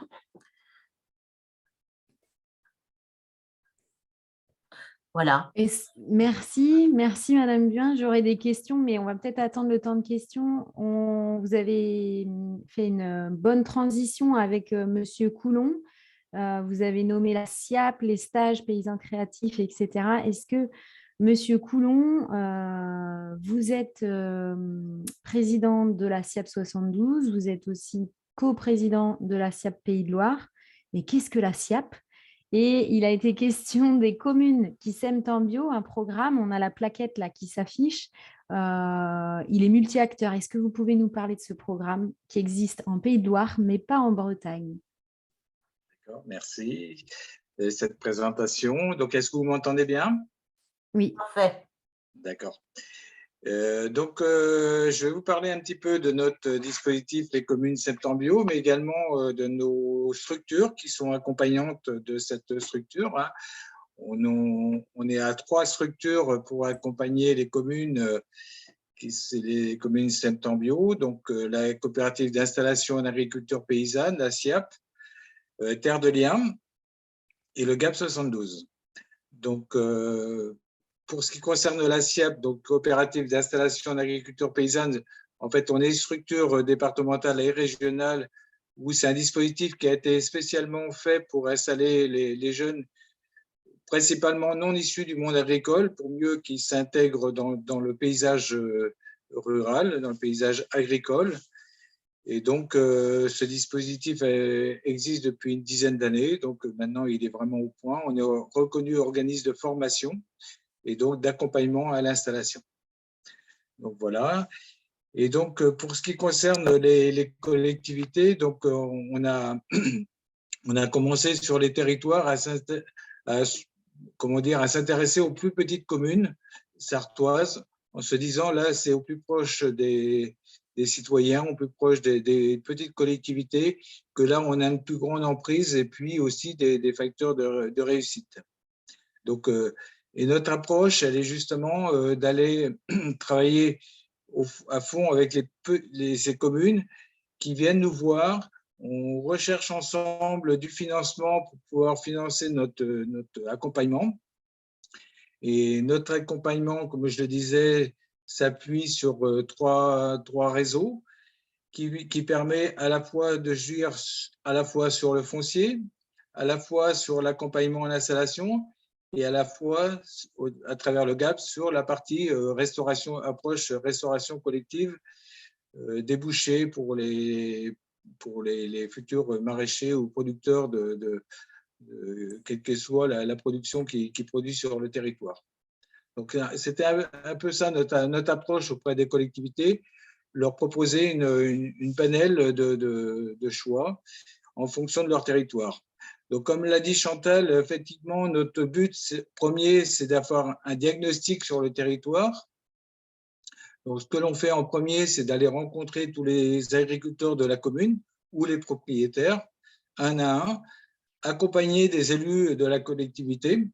Donc ça, on le fait avec le partenaire de nos associations, mais aussi avec des élus du territoire, ce qui leur permet aussi de mieux connaître, appréhender les questions agricoles que bien souvent des élus ne connaissent pas ou de près le monde agricole. Donc ça leur permet vraiment d'échanger et d'appréhender ces questions agricoles en ayant comme approche auprès des agriculteurs de dire la commune a envie d'installer des producteurs dans son territoire et êtes-vous intéressé par le dispositif vous-même ou connaissez-vous des gens qui seraient peut-être intéressés pour approvisionner la collectivité?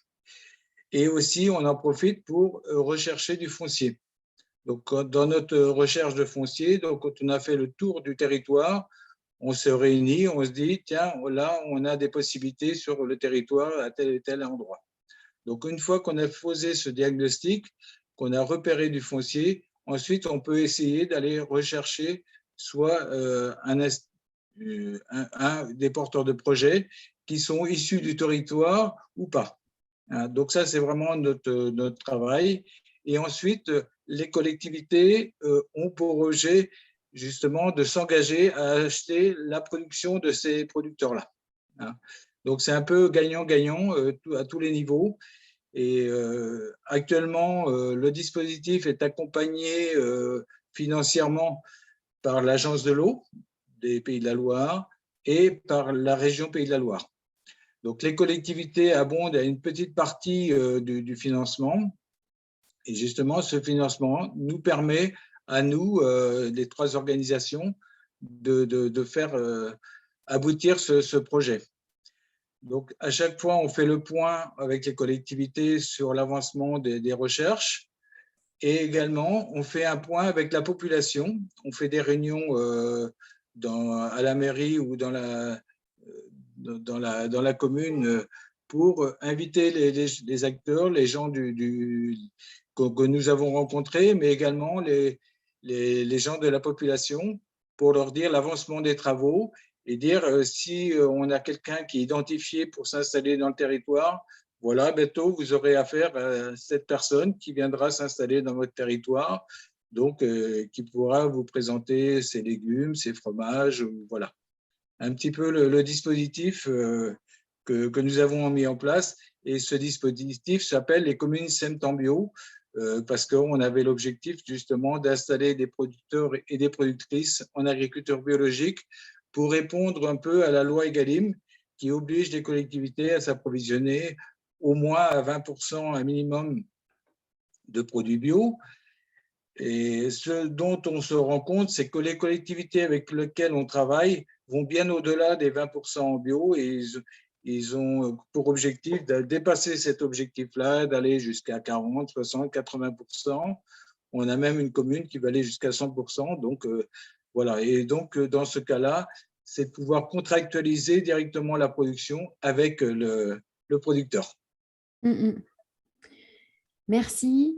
Jean-Luc, pour cet éclairage sur le dispositif qui nous fait rêver ici. Pourquoi puisqu'on a les mêmes structures, on n'est juste pas encore organisé pour le proposer systématiquement. On peut prendre des questions. Il y en a une qui arrive en direct. On s'était aussi dit avec Anne qu'on pouvait éventuellement en prendre à l'oral.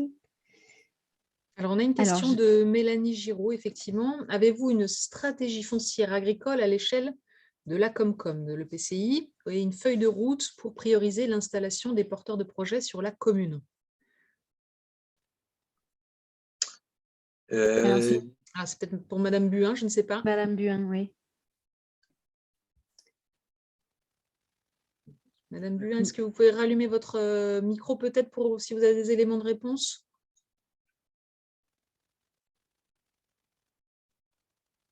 Non. Peut-être qu'elle s'est absentée 2 secondes. Je ne sais pas.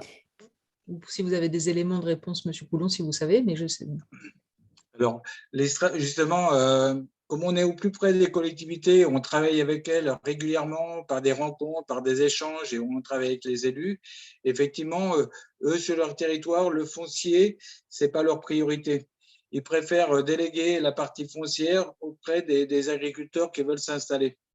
En se disant, nous, on préfère privilégier la formation du cuisinier, l'accueil d'un porteur de projet, ok, mais de provoquer toutes les bonnes conditions, on a parlé du logement, toutes les conditions idéales pour accueillir des porteurs de projets sur leur territoire, mais la partie foncière, ce n'est pas quelque chose qui va de soi chez eux.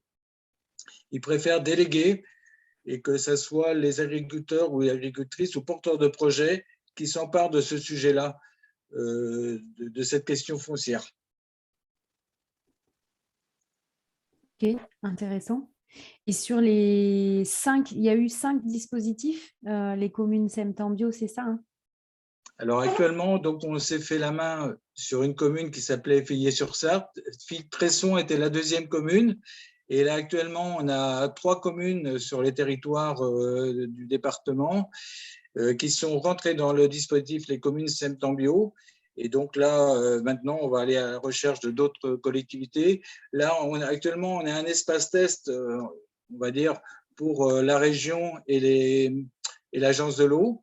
Pour l'instant, ils nous regardent un petit peu, ils suivent le projet avec nous en disant si ça marche bien, eh bien, on va pouvoir vulgariser ces choses-là, quoi. Donc, à ce jour, ça marche plutôt très bien dans les autres communes sur lesquelles on a commencé. Par contre, sur l'acquisition du foncier, ce n'est pas gagné. Il y a une commune où on peine à trouver du foncier. On a fait le tour de tous les agriculteurs, mais là, on bloque justement sur soit, comme on a dit tout à l'heure, les parcelles ne conviennent pas pour du maraîchage, soit elles ne sont pas disponibles ni adaptées à d'autres, ou trop petites, ou voilà, qui ne réunissent pas toutes les conditions pour assurer une installation. Merci. Je vous propose qu'on passe à notre dernier témoignage avec Bruded, qui va nous présenter deux exemples. Oui, je suis là. C'est Cécile qui se connecte, ouais. C'est ça. Donc, je suis là. Vous m'entendez? Oui, très bien. Merci. Okay. Cécile, on te propose… Bah oui, bah voilà, j'allais t'introduire. Tu es salariée du réseau Bruded. On te propose de présenter le réseau et puis ensuite d'enchaîner sur la présentation de 2 dispositifs. Voilà, à toi la main. D'accord. Merci. Donc, je vais venir vraiment compléter les deux témoignages qui ont eu lieu juste avant, dans lesquels j'ai retrouvé plein de points avec ce que je vais vous présenter. Donc, ça sera peut-être redondant, mais ça veut dire qu'il y a des points de convergence et donc ce ne sera pas par hasard. Rapidement, Bruded, alors, il y a une partie d'entre vous qui s'est inscrit par notre biais, donc vous nous connaissez, mais pour les autres, je reprends très rapidement. On est une association dont nos adhérents sont des collectivités, des communes essentiellement, qui sont engagées dans l'aménagement et le développement local et durable.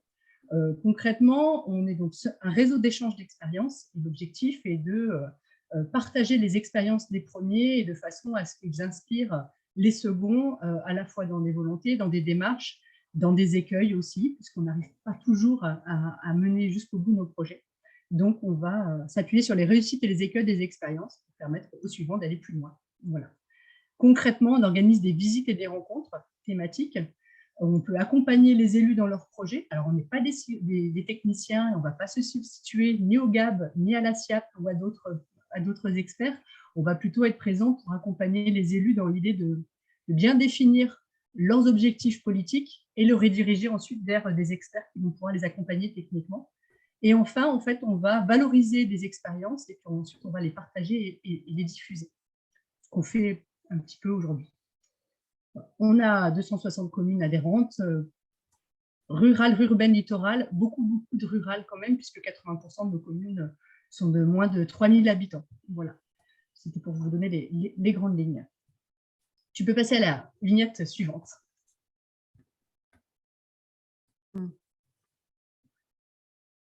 Voilà. Ma présentation, là, elle s'intègre dans un cycle. Donc, voilà, je vous ai dit que l'un de nos modes d'action, c'était d'organiser des visites et des rencontres. Et en ce moment, là, entre septembre et octobre, on organise un cycle qu'on a appelé production alimentaire locale, pour lequel on a fait des visites. Il en reste encore une qui va avoir lieu dans 2 semaines.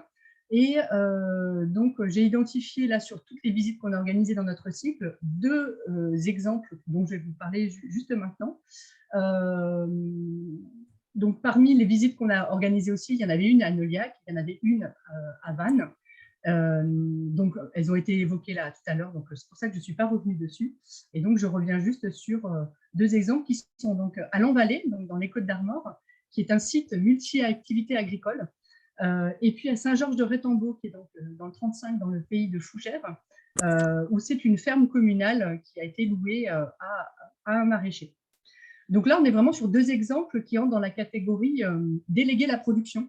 Hein, je n'ai pas pris d'exemple qui parle de la régie agricole, mais bien sûr déléguer la production. Je commence par Lanvallée. Je vais assez vite, vous prendrez le temps sur les questions si vous voulez après. Donc Lanvallée, à la base, la commune avait à disposition un foncier de 6 hectares en limitrophe du bourg. Ce n'était pas encore en centre-bourg, mais en limitrophe de bourg. C'était un terrain qui avait été acquis par la commune pour pouvoir faire une salle polyvalente. Et puis, la nouvelle municipalité qui était arrivée en 2014, parce que c'est son 2e mandat, s'est dit, mais en fait, on se trouve de projets, des salles, on en a, et aujourd'hui, on a une autre envie, c'est d'encourager la production alimentaire. Donc, en fait, elles ont commencé à réfléchir sur ce qu'ils pourraient faire sur ces 6 hectares. La première chose qu'ils ont fait, c'est qu'ils l'ont tout de suite converti en bio, ce qui a été aussi cité par l'élu de Layé, en disant qu'en commençant tout de suite à faire convertir en bio ces terres-là, ça permettrait aux porteurs de projets de pouvoir démarrer en bio directement, et donc c'est un petit peu plus facile pour favoriser une installation. Tu peux passer à la vignette d'après, si tu veux. Donc, la volonté de départ des élus de Lanvallée était de dire on a 6 hectares et on va faire de la régie maraîchère pour fournir notre restauration collective. Vous êtes nombreux sur cet objectif-là. Donc, en gros, entre les écoles et l'EHPAD, ça représentait 330 repas par jour. C'était leur ambition. Ils ont commencé un accompagnement en 2021, donc le projet est assez récent, avec des acteurs agriculture paysanne qui les a accompagnés sur vraiment une démarche générale. La MAP 22, qui est la petite sœur du GAB et qui travaille plus spécifiquement sur la restauration collective, et puis Terre de Liens, dont on a entendu parler de nombreuses reprises aujourd'hui. Ensemble, toutes ces structures ont travaillé avec la commune sur plusieurs scénarios à se dire, voilà, c'était oui, pourquoi pas de la régie à 100%, à 80%, qu'est-ce que ça sous-entend, mais aussi d'autres scénarios sur, en fait, on peut aussi travailler sur de la transformation, on peut aussi contractualiser avec un maraîcher qui va s'installer avec une contractualisation sur les volumes nécessaires, plein de scénarios. Et puis finalement, celui qui a été retenu est celui de l'installation d'un maraîcher avec une contractualisation. Donc ça veut dire que la régie maraîchère a été mise de côté pour l'instant, ce qui ne veut pas dire que le projet est abandonné, mais la faisabilité semblait compliquée au vu des inconvénients dont tu nous parlais, Lise, tout à l'heure, et que voilà, pour démarrer, finalement, ils se sont dit que ça allait être peut-être plus facile.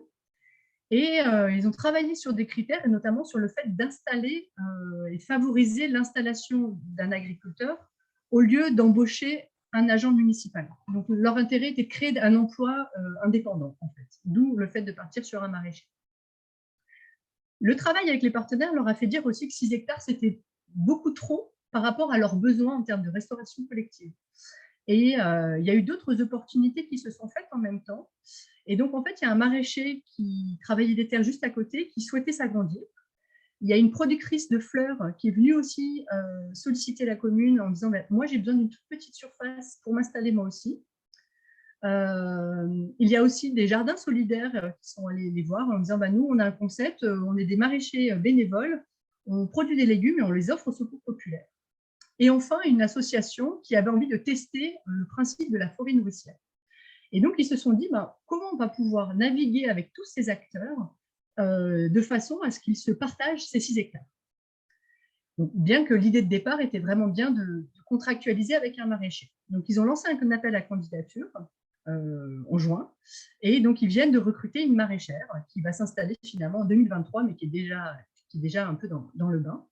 Et puis finalement, via un bail rural, comme Lise, tu l'avais présenté, ils ont contractualisé à la fois avec cette maraîchère, à la fois avec le maraîcher qui voulait agrandir un peu sa surface, et à la fois avec la productrice de fleurs. Donc ça veut dire que finalement, ils concourent à l'installation de 2 personnes et à l'agrandissement d'un 3e. Puis, ils concourent aussi, avec une mise à disposition gracieuse de ces parties-là, à l'installation de jardins solidaires et donc de cette forêt nourricière, qui sont des activités non lucratives, bénévoles et solidaires. Donc voilà, ils se sont dit que ça pouvait être aussi l'occasion, par ce biais, d'agrémenter en fait ce site de 6 hectares pour lequel finalement ils n'avaient pas besoin d'autant. Je rajoute juste quelques éléments de coût, parce que forcément, c'est des questions que vous allez avoir. Il a fallu aménager la parcelle, donc amener l'eau potable et l'électricité, 20 000 €.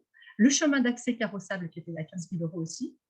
En attendant d'avoir un bâtiment qui doit être construit, l'achat d'un container maritime voilà, qui coûtait 4 000 et quelques euros. Et enfin pour l'instant, c'est un site qui n'a pas d'eau. Ils ont passé un été très difficile. Pour l'instant, il n'y a que les jardins solidaires et les fleurs qui étaient présentes, et l'été a été très, très compliqué pour eux, et donc il faut envisager aussi un forage qui coûte très cher. Voilà pour l'exemple. Est-ce que vous voulez poser des questions maintenant ou plutôt à la fin, ou je passe au deuxième exemple? Lise, c'est toi qui me dis. Je suis passée à la diapo suivante, mais tu as une question, les jardins solidaires ont trouvé preneur. Oui, au contraire, c'est que ce sont l'association Les Jardins Solidaires qui ont sollicité la commune pour avoir ces terres-là. Et puis, en fait, c'est un monsieur qui a essaimé ça un petit peu, donc l'Envalée est autour de Dinan, et donc c'est un monsieur qui a essaimé ça autour de Dinan, et dès qu'il y a quelques 1000 mètres carrés disponibles, il implante le projet, il forme des bénévoles, et donc après, il contractualise avec essentiellement le secours populaire local, voire le CCAS de la commune, pour offrir les légumes. Vraiment, c'est une démarche qui est assez épatante, qui mobilise beaucoup de monde. On sent beaucoup l'enthousiasme. En tout cas, à l'Envalée, quand on est allé visiter le projet, on a vu beaucoup de bénévoles où on sentait qu'ils venaient partager quelque chose de concret. C'était très enrichissant. Et l'initiateur de ces projets-là aussi insiste pour que les bénéficiaires puissent aussi être bénévoles. Et donc, en fait, ça crée beaucoup de liens où il dit que pour un bénévole, ça a du sens si le bénéficiaire est aussi présent. Et donc, on est vraiment sur un projet qui permet du lien social, du lien solidaire, avec une grande convivialité. Et c'était assez surprenant de voir ça le jour où on a visité la commune de l'Envalée. Et oui, mon collègue Guillaume me fait dire qu'effectivement, cette année était compliquée, mais l'année dernière, les jardins solidaires avaient déjà démarré, et sur leurs 8000 m², ils ont réussi à sortir presque 20 tonnes de légumes. Autant dire que je pense que ce sont des experts, parce que c'est quand même un très bon rendement. Ça n'a pas été le cas cette année. Voilà, mais l'année dernière, c'était le cas, et ça a été largement distribué et apprécié. J'enchaîne sur le deuxième projet, qui ressemble un petit peu au projet qu'a la commune de Layé. Donc, c'est à Saint-Georges-de-Rétambault.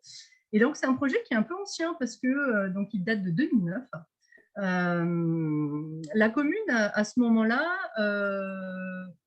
historiquement, n'a pas de culture maraîchère.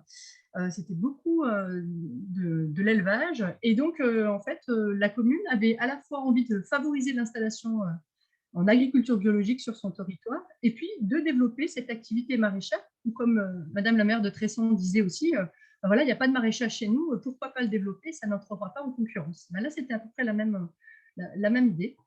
Tu peux passer à la vignette d'après si tu veux. Et donc, en fait, il y avait une maison d'habitation avec 1 hectare 75, donc presque 2 hectares, qui était à vendre. Et donc, en fait, ne trouvant pas preneur, la maison allait partir en maison d'habitation. Et donc, les terres, il y avait un gros point d'interrogation sur les terres. Et donc, la commune s'est rapprochée de la SAFER en lui demandant de préempter le bien, en lui disant ça va changer de destination, et en fait, nous, on aimerait vraiment que cette ferme avec ce bâtiment puisse continuer à avoir cette fonction agricole. Donc, la SAFER a préempté, puisque c'est dans ses cordes sur ce genre de profil. Et donc, la commune s'est portée acquéreuse. Voilà, elle a recherché des porteurs de projets. Alors, je vais assez vite parce que c'est vrai que c'est un projet qui date un petit peu, mais en gros, elle a fait un appel à candidature, elle avait des critères. Elle a eu quand même essuyé quelques essais infructueux de personnes qui se sont installées avec des profils un peu légers et en fait, et donc en fait, ça n'a pas marché. Alors un peu léger dans le sens où en fait, ils avaient tellement envie que ça puisse réussir qu'à un moment, ils ont peut-être été moins exigeants sur certains critères et finalement, ça montrait bien que voilà, il faut avoir quand même un projet solide et y compris de la part des porteurs de projets. Et aujourd'hui, les locataires actuels se sont installés en 2012, donc ça fait 10 ans maintenant, et ils ont loué à la fois la maison et les terres, de manière dissociée, même si le tout allait dans le projet. Il fallait absolument louer la maison et les terres. Donc, la maison, voilà, ça ramène aussi l'élément autour du logement dont on a évoqué aussi tout à l'heure. Bon, voilà, donc là, ce sont des maraîchers qui se sont installés, maraîchage diversifié, des plantes aromatiques, de l'arboriculture, des petits fruits, de la cueillette sauvage, de la transformation. Voilà, ils se sont développés sur pas mal d'activités. Et ils ont bien trouvé leur place sur la commune. Donc là, il n'y a pas de contractualisation de façon à ce que la commune va acheter les denrées fournies par la ferme. Donc là, on est sur, la ferme, la commune a simplement installé quelqu'un sur cette ferme et a facilité son installation par le fait que le loyer de la maison soit attractif, que le bail rural environnemental n'est pas très onéreux non plus. Donc en fait, ça a facilité la viabilité du projet en permettant une installation avec des loyers attractifs. La commune achète des produits de manière sporadique, mais voilà. Elle sollicite la ferme pour des visites aussi pédagogiques, voilà. Elle a aussi labellisé les terres, ces terres communales, de façon à faciliter la cueillette sauvage des paysans. Alors ça, c'est un point que j'ai voulu prendre. Je n'ai pas beaucoup de détails dessus, on pourra revenir si vous en avez besoin. En tout cas, c'était une façon de concourir aussi à l'installation et au projet, c'est aussi de se convertir la commune elle-même en bio. Et enfin, la commune a un petit studio communal et accepte très volontiers de le louer aux stagiaires de la ferme. Donc, faciliter encore une fois le logement pour les personnes qui s'installent. Donc voilà, la commune n'achète pas les denrées, mais facilite à plusieurs égards en fait la vie de cette ferme qui, donc voilà, maintenant se sont installées depuis 10 ans. Donc on peut imaginer que s'ils durent comme ça, c'est que ça doit être facile pour eux. D'un point de vue des coûts, l'achat de la ferme a coûté 100 000 €. La rénovation de la maison s'est faite principalement en régie avec les agents techniques. Voilà, et hors main-d'œuvre, donc la rénovation de la maison a coûté 40 000 €. Et puis, il faut savoir que donc, la commune, en louant en fait les terres et la maison, lui revient annuellement 5 000 €. Voilà, donc on peut imaginer au bout d'un certain nombre d'années qu'elle peut retrouver aussi ses billes. Donc, ce n'est pas non plus qu'à perte. Voilà. Lise, tu peux passer à la vignette suivante. Ça va être rapide maintenant. Ça y est, je passe à la vignette et en fait, Super. on aura à peine le temps des questions parce qu'on approche de la fin. Donc, j'invite tous les participants à les poser dans le fil de la discussion pendant que tu conclus. Ouais. En fait, c'est une petite synthèse qui va peut-être synthétiser aussi tout ce qu'il y a pu se dire. Ça n'a pas vocation à être la conclusion du webinaire, mais en tout cas des témoignages. En synthèse, nous, on a identifié via les projets, alors je vous en ai présenté 2, mais de fait, on en a plus. Quels sont les objectifs en fait, à pouvoir encourager et installer l'agriculture. Donc, voilà, donc, vous les avez sous les yeux. Je les reprends rapidement, mais voilà, c'est installer des agriculteurs, favoriser l'alimentation en circuit court, sécuriser l'approvisionnement en restauration collective, outils pédagogiques, lien social, remettre en culture des terres délaissées quand on est sur des friches, l'emploi, l'économie. Donc voilà, ce sont des objectifs que vous avez donnés au début du webinaire. Ce qui est rigolo, c'est que moi, j'ai écrit ça en parallèle, donc on se retrouve là-dessus, ce qui me conforte un petit peu dans notre analyse. Des modes d'action diversifiés, effectivement, soit on peut acheter de la terre par la collectivité, on peut le faire porter en régie ou pour du privé aussi. Et puis la dernière vignette, après chez qui. Ah, elle ne veut pas. Attends. Là. Là, tu es sur la dernière. Oui, voilà. Et donc, dans les éléments de méthode, on revient sur l'idée qu'il faut une volonté politique forte, ce qu'on a entendu aussi sur les précédents élus. Le fait de se faire accompagner pour à la fois bien définir sur le projet, mais le mettre en œuvre. Et là, on a cité des exemples d'acteurs qui peuvent accompagner. Et puis, communiquer sur les acteurs du monde agricole. Vous l'avez dit aussi, mes prédécesseurs, sur le fait que la réussite, elle était aussi de savoir bien intégrer son projet parmi le monde agricole existant. Et ça, c'est très, très important. Et puis, les points clés, les points d'attention. Donc, l'accès au foncier, ce n'était pas le but du webinaire, mais malgré tout, c'est quand même une grosse étape. Prendre en compte les aspects techniques, le coût et la faisabilité. Alors, le GAB a aussi présenté des aspects agronomiques, mais nous, d'un point de vue Bruded, on est moins au point. Les accès à l'eau et au réseau. Voilà, on a vu qu'à Lanvallée, c'est un gros point difficile aujourd'hui, mais qu'ils vont atteindre dans quelques temps. Les bâtiments agricoles, la constructibilité de la parcelle, les voiries, voilà, il y a des choses qui se comptent aussi sur les projets. L'accès au logement, on l'a dit et répété, je ne vais pas revenir dessus. Travailler les débouchés, il faut absolument que ce soit des projets qui soient viables, même si une régie ne doit pas être bénéficiaire, elle doit quand même avoir une certaine viabilité, parce que sinon, c'est un petit peu difficile de porter ces projets-là à long terme. Et puis, de fait, quel que soit son soutien, la commune doit suivre les projets en cours. Mais j'ai l'impression de répéter des choses qui ont déjà été dites. J'ai fait très vite. J'espère que ça va. Je vous écoute maintenant. Eh ben, on va s'autoriser peut-être une petite question. On a une question de Juliette Chevalier. Quel est le délai moyen entre le choix du porteur de projet et la signature du BRCE? Ouais. Là, par exemple, je peux donner l'exemple de Lanvallée, parce que c'est le dernier, c'est surtout celui que j'ai en tête. Ils ont lancé leur appel à candidature au mois de mai. Au mois de juin, ils avaient retenu une maraîchère et elle va s'installer définitivement en mars 2023. Donc là, c'est très court, mais c'est une personne qui avait déjà fait qui était déjà dans des démarches d'installation, donc elle avait déjà le diplôme requis, un BPREA. Et là, en fait, une fois que maintenant elle est en train de s'installer, elle est surtout en train de finaliser ses derniers stages qui sont stages 21 heures qui va lui permettre de pouvoir s'installer. Elle termine, elle aussi, en fait, un temps de paysan créatif avec la CIRC aussi. Donc voilà, elle est encore en train de finir aussi sa formation. Donc entre juin et mars prochain, ça fait 9 mois, c'est relativement court, sachant que maintenant elle sait qu'elle va s'installer là et qu'elle est déjà présente et qu'elle continue à mûrir et à préparer son projet. Ok, merci Cécile. On va s'arrêter là sur les questions. Anne, je vais te laisser la main pour la conclusion du webinaire. Cécile, tu nous en as fait une bonne synthèse. Merci.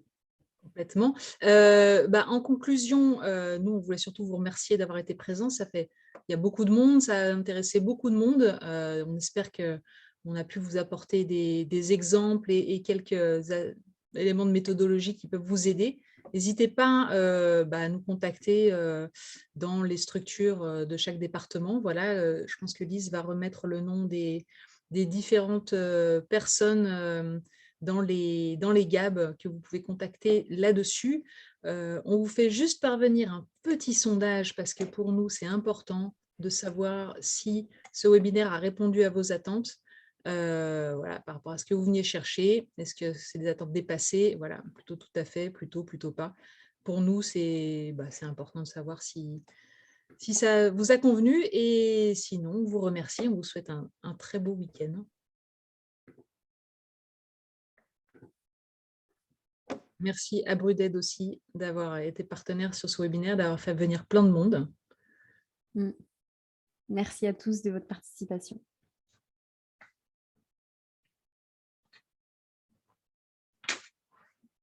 Je laisse le sondage défiler, le temps que les gens répondent et puissent s'en aller vers d'autres aventures.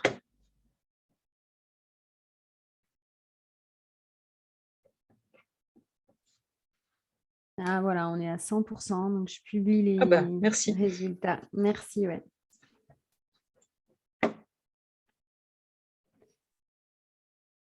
On a Bruded qui nous rappelle une prochaine date. La ferme de Saint-Georges qui nous a été présentée est à visiter le 28 octobre. Oui.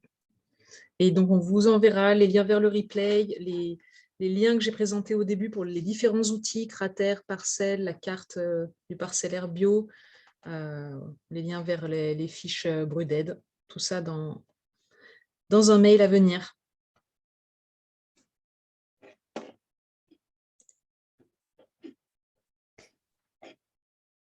On a 70% des participants qui sont tout à fait satisfaits. Donc, on a une satisfaction sur le contenu du webinaire. N'hésitez pas, les personnes qui ont mis plus tôt, s'il y avait des choses qui vous ont manqué, à nous le mettre dans la discussion pour qu'on comprenne en fait aussi qu'est-ce qui vous interroge là-dessus et est-ce que vous aimeriez creuser. C'est exactement ce que j'allais dire. On veut savoir pourquoi. Merci.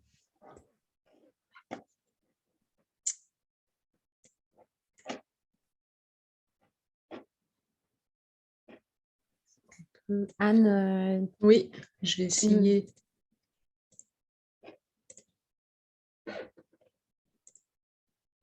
Je publie là une sélection des outils que Anne a présentés en première partie du webinaire.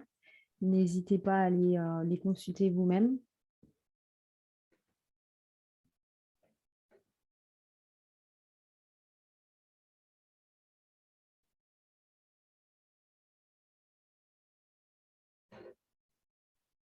Reste la question du foncier, oui. Tout à fait.